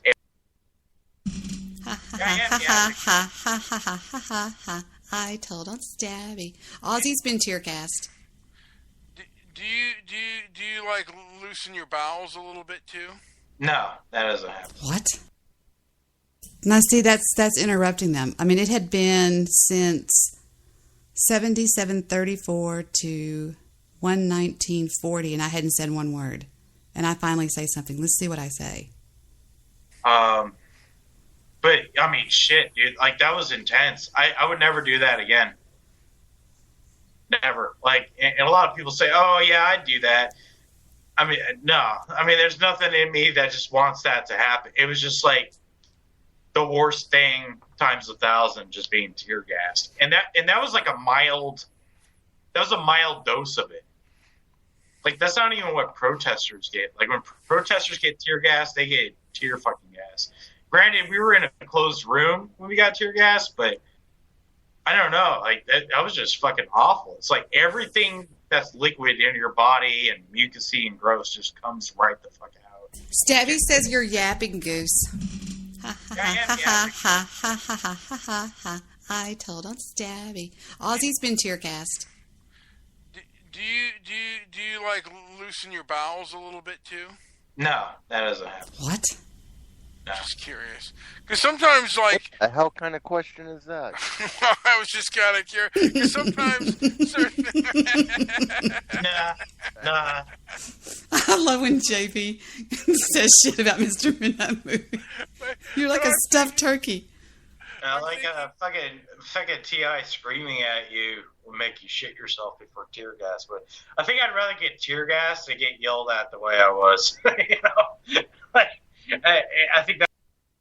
So I was sensing an intentional ignoring on my own show, but he maintains that I interrupt people. She interrupts people. She's a habitual line stepper. Let's go back and see what else. Separate show, and I guess she brought all that emotion to Guy Shea's show. I thought everything... Oh, hell. Wait, stop. I brought all that emotion. Did you not hear the news guy? Did you not hear Louis B? Emotion. Y'all were sitting there having a group hug at one time. Oh, I'm sorry if I pissed that guy off. I'm sorry, Bama Man. I was like, what the... Are you kidding me? It was over. I thought we already had it out and, let bygones be bygones. We've had worse arguments, right? No. Yes. Everything I said was a reaction to you. It was a reaction to what you said in chat rooms that you didn't know I saw. Since Spreaker started this chat room bullshit where they keep the chat, I think it has caused a lot of problems for people. I can't believe... Well, look at Apocalypse. He keeps shit stirred up all the time. Posting chats that people say. I'll tell you what I'm going to do. I'm going to start just deleting my chats. So Apocalypse better be there screenshotting the shit out of that. Last night, the One Angry Jew deleted every chat he had in my room.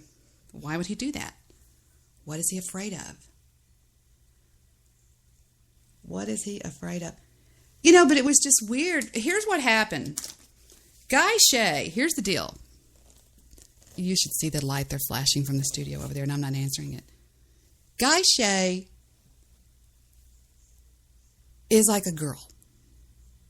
Now hear me out. When he sees I have a buddy or whatever, he moves in. Now he knows, if he's listening right now, Guy, you know what I'm saying, and you know I'm telling the truth. He's done it with Lester. He's done it with a few people. He'll just butt in and just say, hey, I hate that bitch. You know what I'm saying? Just kind of move in and I know he knows what I'm saying. Because he's like, hey, Goose, are you going to call in?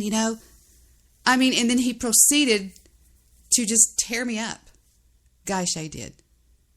And not in a cute, trollish fashion, the way he does sometimes. He was being really ugly. Really ugly. And some stuff I think just goes over the line a little bit. You know what I mean? Especially after he had just got through writing me this thing saying, I'm sorry about what I said about Jet.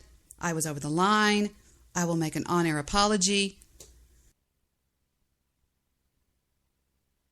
And, whatever. I sound like Mr. Midnight Movie. And, and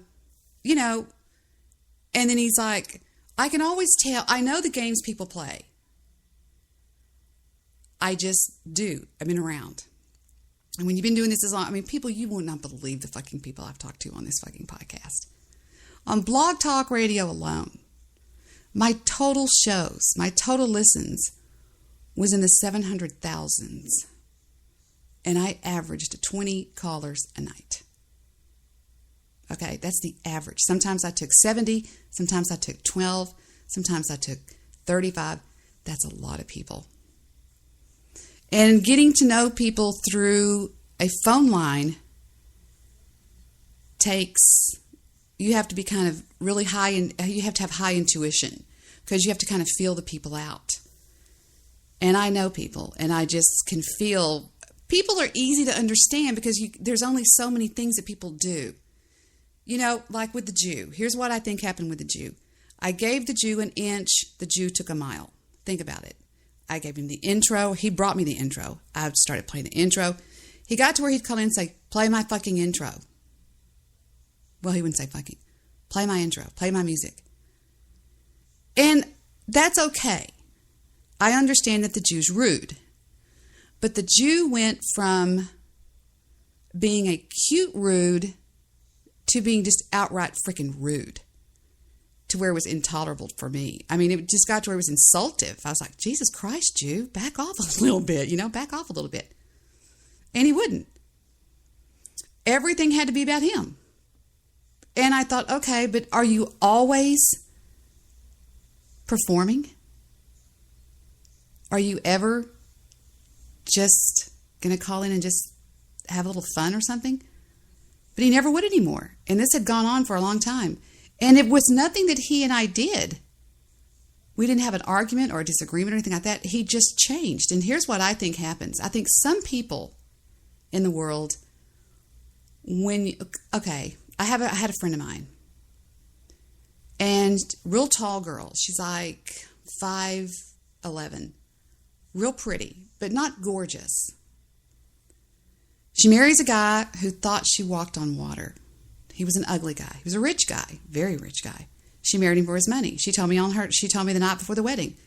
She said, I don't love him, but my mom says I'll fall in love with him. She's still married to him.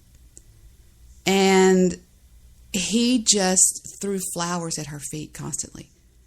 He would go so far as to one time I heard him say in front of his children, which were boys, one of them said something about tall women, and he says, oh no, most beautiful women are tall like mommy. And I thought, they just, it was just like this thing, okay? And she was a really good friend. We had a lot of good times together. But the thing about it is, it sort of, went to her head after a while. She would walk around, I swear to God, with her nose up in the air. And she was from a trailer. She lived in a double-wide trailer, and she went from double-wide trailer to mansion. And she let it go to her head. And I think that there are people like that for some reason, if you give them an inch, they'll take a mile. And that's what I think happened with him, because I think that, we were just joking around, the one angry Jew, blah, blah, blah. And I think he just kind of let it go to his head because he just got really bitchy and weird about it. It wasn't fun anymore.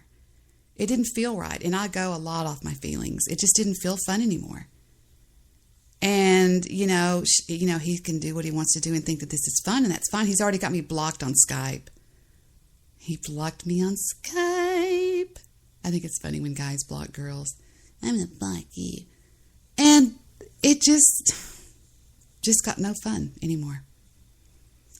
What I mean about, there was a time when he was a lot more funner, when he was more fun to be around. How about that? Was back when we had the debate with Goofy Bone. He's always iffy. A lot of people say he's boring. I don't believe that. I don't believe he's boring at all. And I stand up for him in chat rooms. Now, do I expect that out of him? Right. Are you kidding me? That's one thing I had to learn a long time ago. Do not expect out of other people what you do. And I did for a long time. I was like, gosh, how can that person be like that? Just because, And my favorite saying was, I would never do that. I would never do that, I'd say. I would never do that. Well, I had to learn that, and I did. I learned it well. I taught myself. I said, I cannot expect other people to be the way I am. If I'm real nice to somebody and she's not, then that's just what I'm going to have to get used to. I mean, do you know what I'm saying? That's just what I had to get used to, is that some people just aren't the way I want them to be. And my grandmother taught me that for years.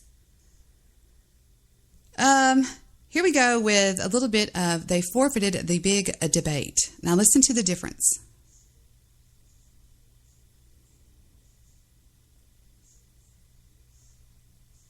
We're here. We're live. We're live on Blog Talk Radio, and we're live on Spreaker. And we are live here in our respective homes and our makeshift studios. I have joined with me so far Jewish producer and the one angry Jew. I'm feeling very Jewish tonight. Hello, boys. Yes, you should feel very Jewish. Everybody should. Shalom. Don't bother me. Including Mr. Solution.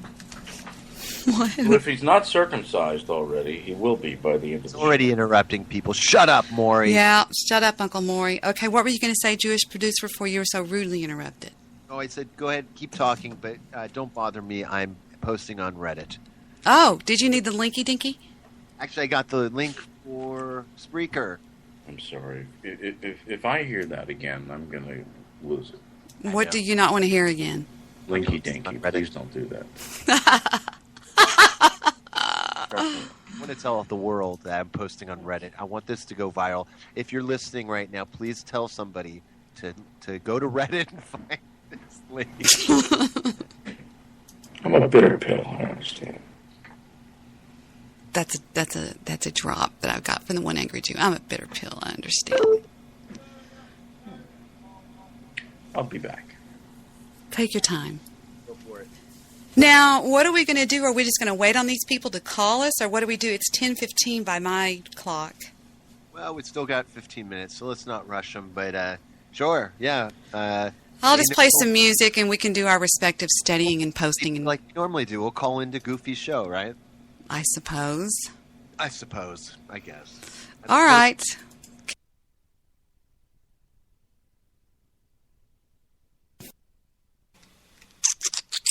That's it. So basically, we're looking at Barco and Stabby, but they're over there in Goofy's chat room. Let me see what Goofy's talking about. Here we go. What? The extra chairs are in the storage closet where all the fucking mops and fucking brooms and. I can't believe I'm going to debate this guy. Yeah, why really? It's almost well, Romper Room would be on a higher level. I mean, listen to this guy. I don't care. Get this shit ready, man. We're gonna have a big crowd tonight. He was telling Chewbacca to get the chairs out. Talking about like 7 people. One thing about this thing that Goofy said that cracked me up is he said, I bought a briefcase. He said, me and Mekazawa have on business suits. It was funny as shit. But anyways, yeah. We're gonna have a debate in about fucking 12 minutes, ladies and gentlemen. Not on this show. You're gonna have to refresh. And when you see Saturday night's main event, then that's what time it is. For the debate of the year. This fuckhead. Debbie and her people versus me and mine. So, but remember, good song. I'll give it's all respect, and things are gonna get a little bit easier. Oh, shut up! I will say the last song he played was "Escape," which was Pina Colada. Well, Rupert Holmes did produce my cousin's 5th album, interestingly enough. Who's your cousin? Let's see. Pimpat says, oh, hi, Debbie, the oldest person by far in this chat. And Mekazawa says, horse shit. And Pimpat says, tell your lapdog Jewish producer to calm the fuck down. And, wow. Yeah, they're already starting it. Somebody sounds drunk. But see, Pimpat is persona non grata. He's a little boy. He's about 5'2".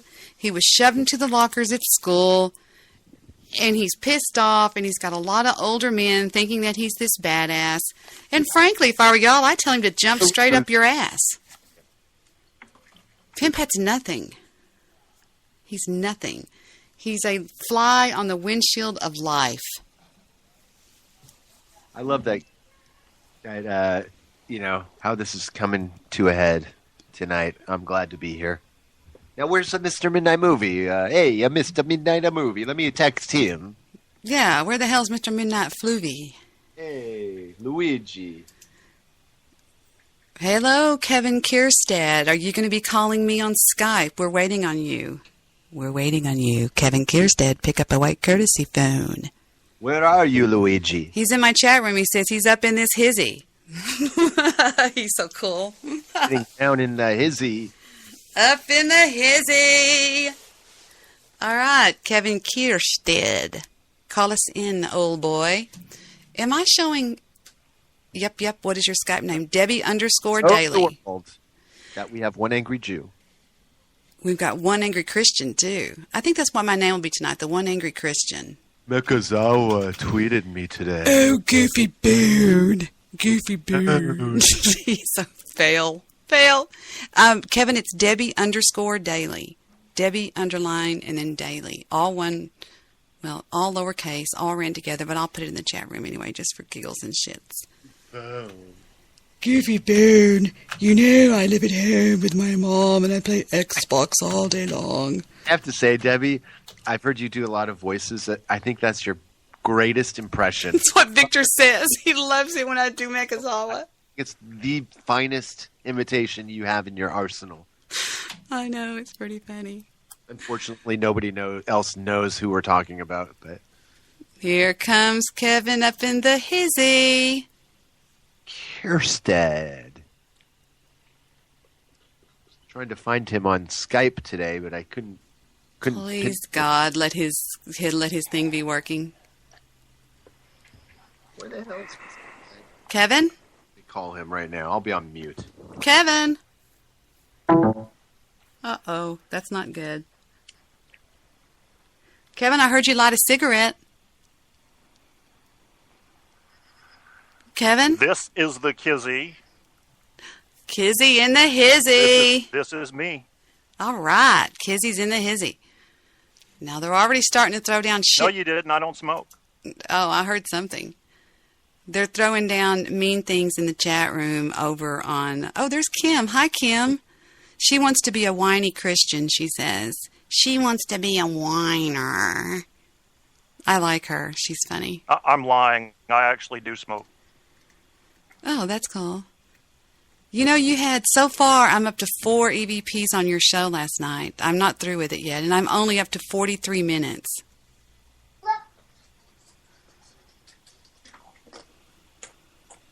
Are you there? Kevin? Kevin! Where's Kevin? Oh, no. This is not a good sign. Oh, don't make anything of it. This is Kevin's not a good step sign. behind everybody. So the Jew's on the call. Let's go forward and listen to the Jew a little bit more. I'll show you the difference in what I'm talking about here. I am, but the Jew's being mean. Let me back up. Start. No chiming. No chiming. No chiming or... Does someone have mute control for that? No. Nope. That's Now, Kevin, do you have any kind of noisemaker, like a bell you can ring, or or a buzzer, or anything, or? Kevin, don't, obviously we're not asking you to do anything. Mr. Midnight Movies in the hizzy. Kevin, you can only do so much. So, you know what I'm saying? It would just be nice to have some person who's in the middle. Stop it, Jew! Yeah, seriously, shut the fuck God up. damn. Is the bitch going to be here or no? I don't know. Are we going to be able to get Karen? Oh, yeah. I talked to her earlier last week, and she said, hey, hit me up. I'm up. Well, hit her up. Bitch. Bitch, get her in here, motherfucker. We need her. Excuse my unladylike speaking.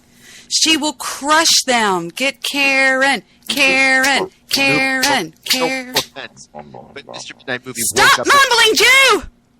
You fucking asshole. I fucking hate you. Get off my team.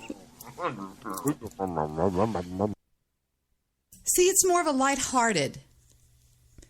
And nowadays, it turned darker. It turned darker. One lonely night, it turned darker on the Debbie Daily podcast with the Jew. Sikkim Fufu. Fufu's a biter. It did. It turned it just didn't feel the same anymore. And I talked to some people. I said, is it me? I said, if it's me, just tell me it's me and I'll shut up real quick. Just tell me it's me. That's all I need to hear is just say it's you, Debbie. And they said, no, we kind of feel it too. He's kind of being just rude and ugly. And I don't want rude and ugly. I want funny, And he's got a great sense of humor if he'll use it. And if he'll get off this high horse shit he's on, like he's something special. Nobody's special. I'm not special. You're not special. Nobody's special. You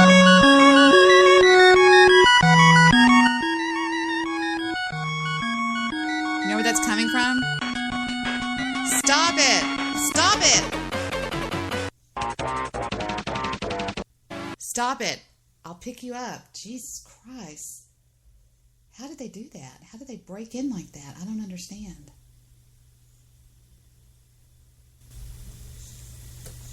Where are they? Here they are. All right, guys, what's going on? Finally. God damn. You're paying me 22... What did Stabby make?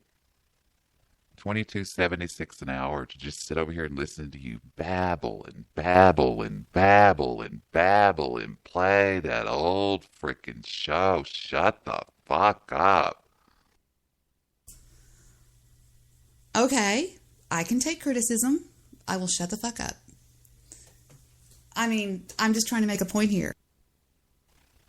The Jew's being a fucking prick. Walk it out. I mean, what? I don't get it. I was just explaining myself. Okay, now hold on. I'm going to absorb the spirit of your father.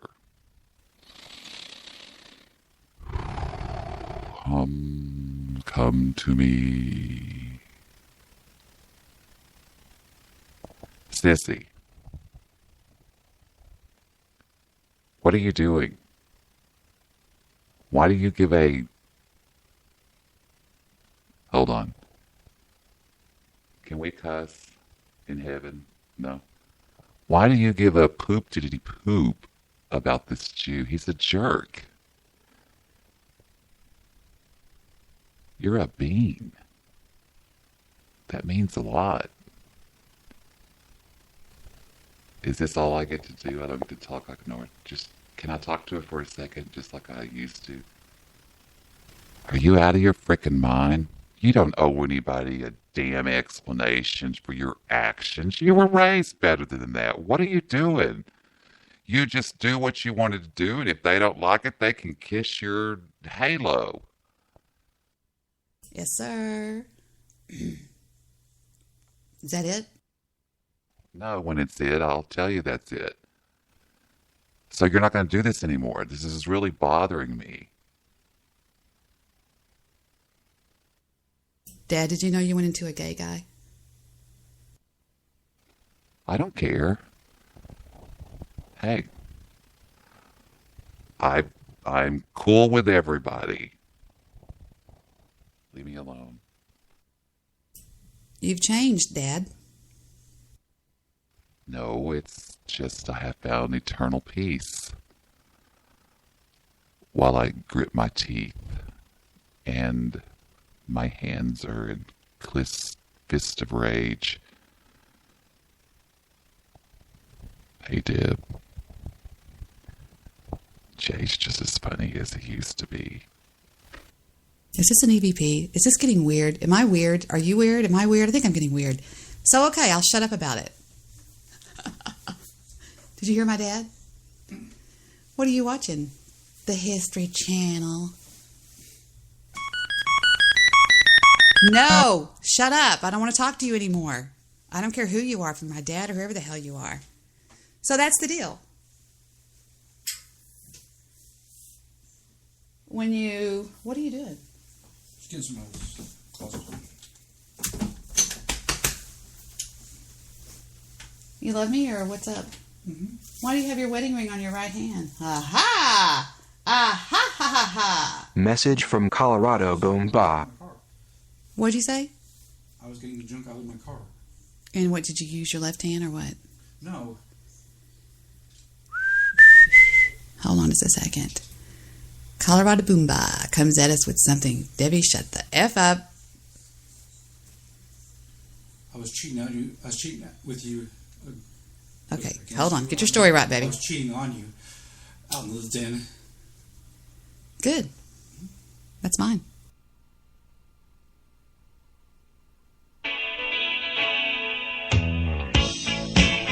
Got this in pocket. Gunpowder, I'm gonna use it. Intention, I'm feeling myself. Gonna make you notice. Got motion, restrained emotion. I've been diving, detour leaning, no reason. Just seems so crazy.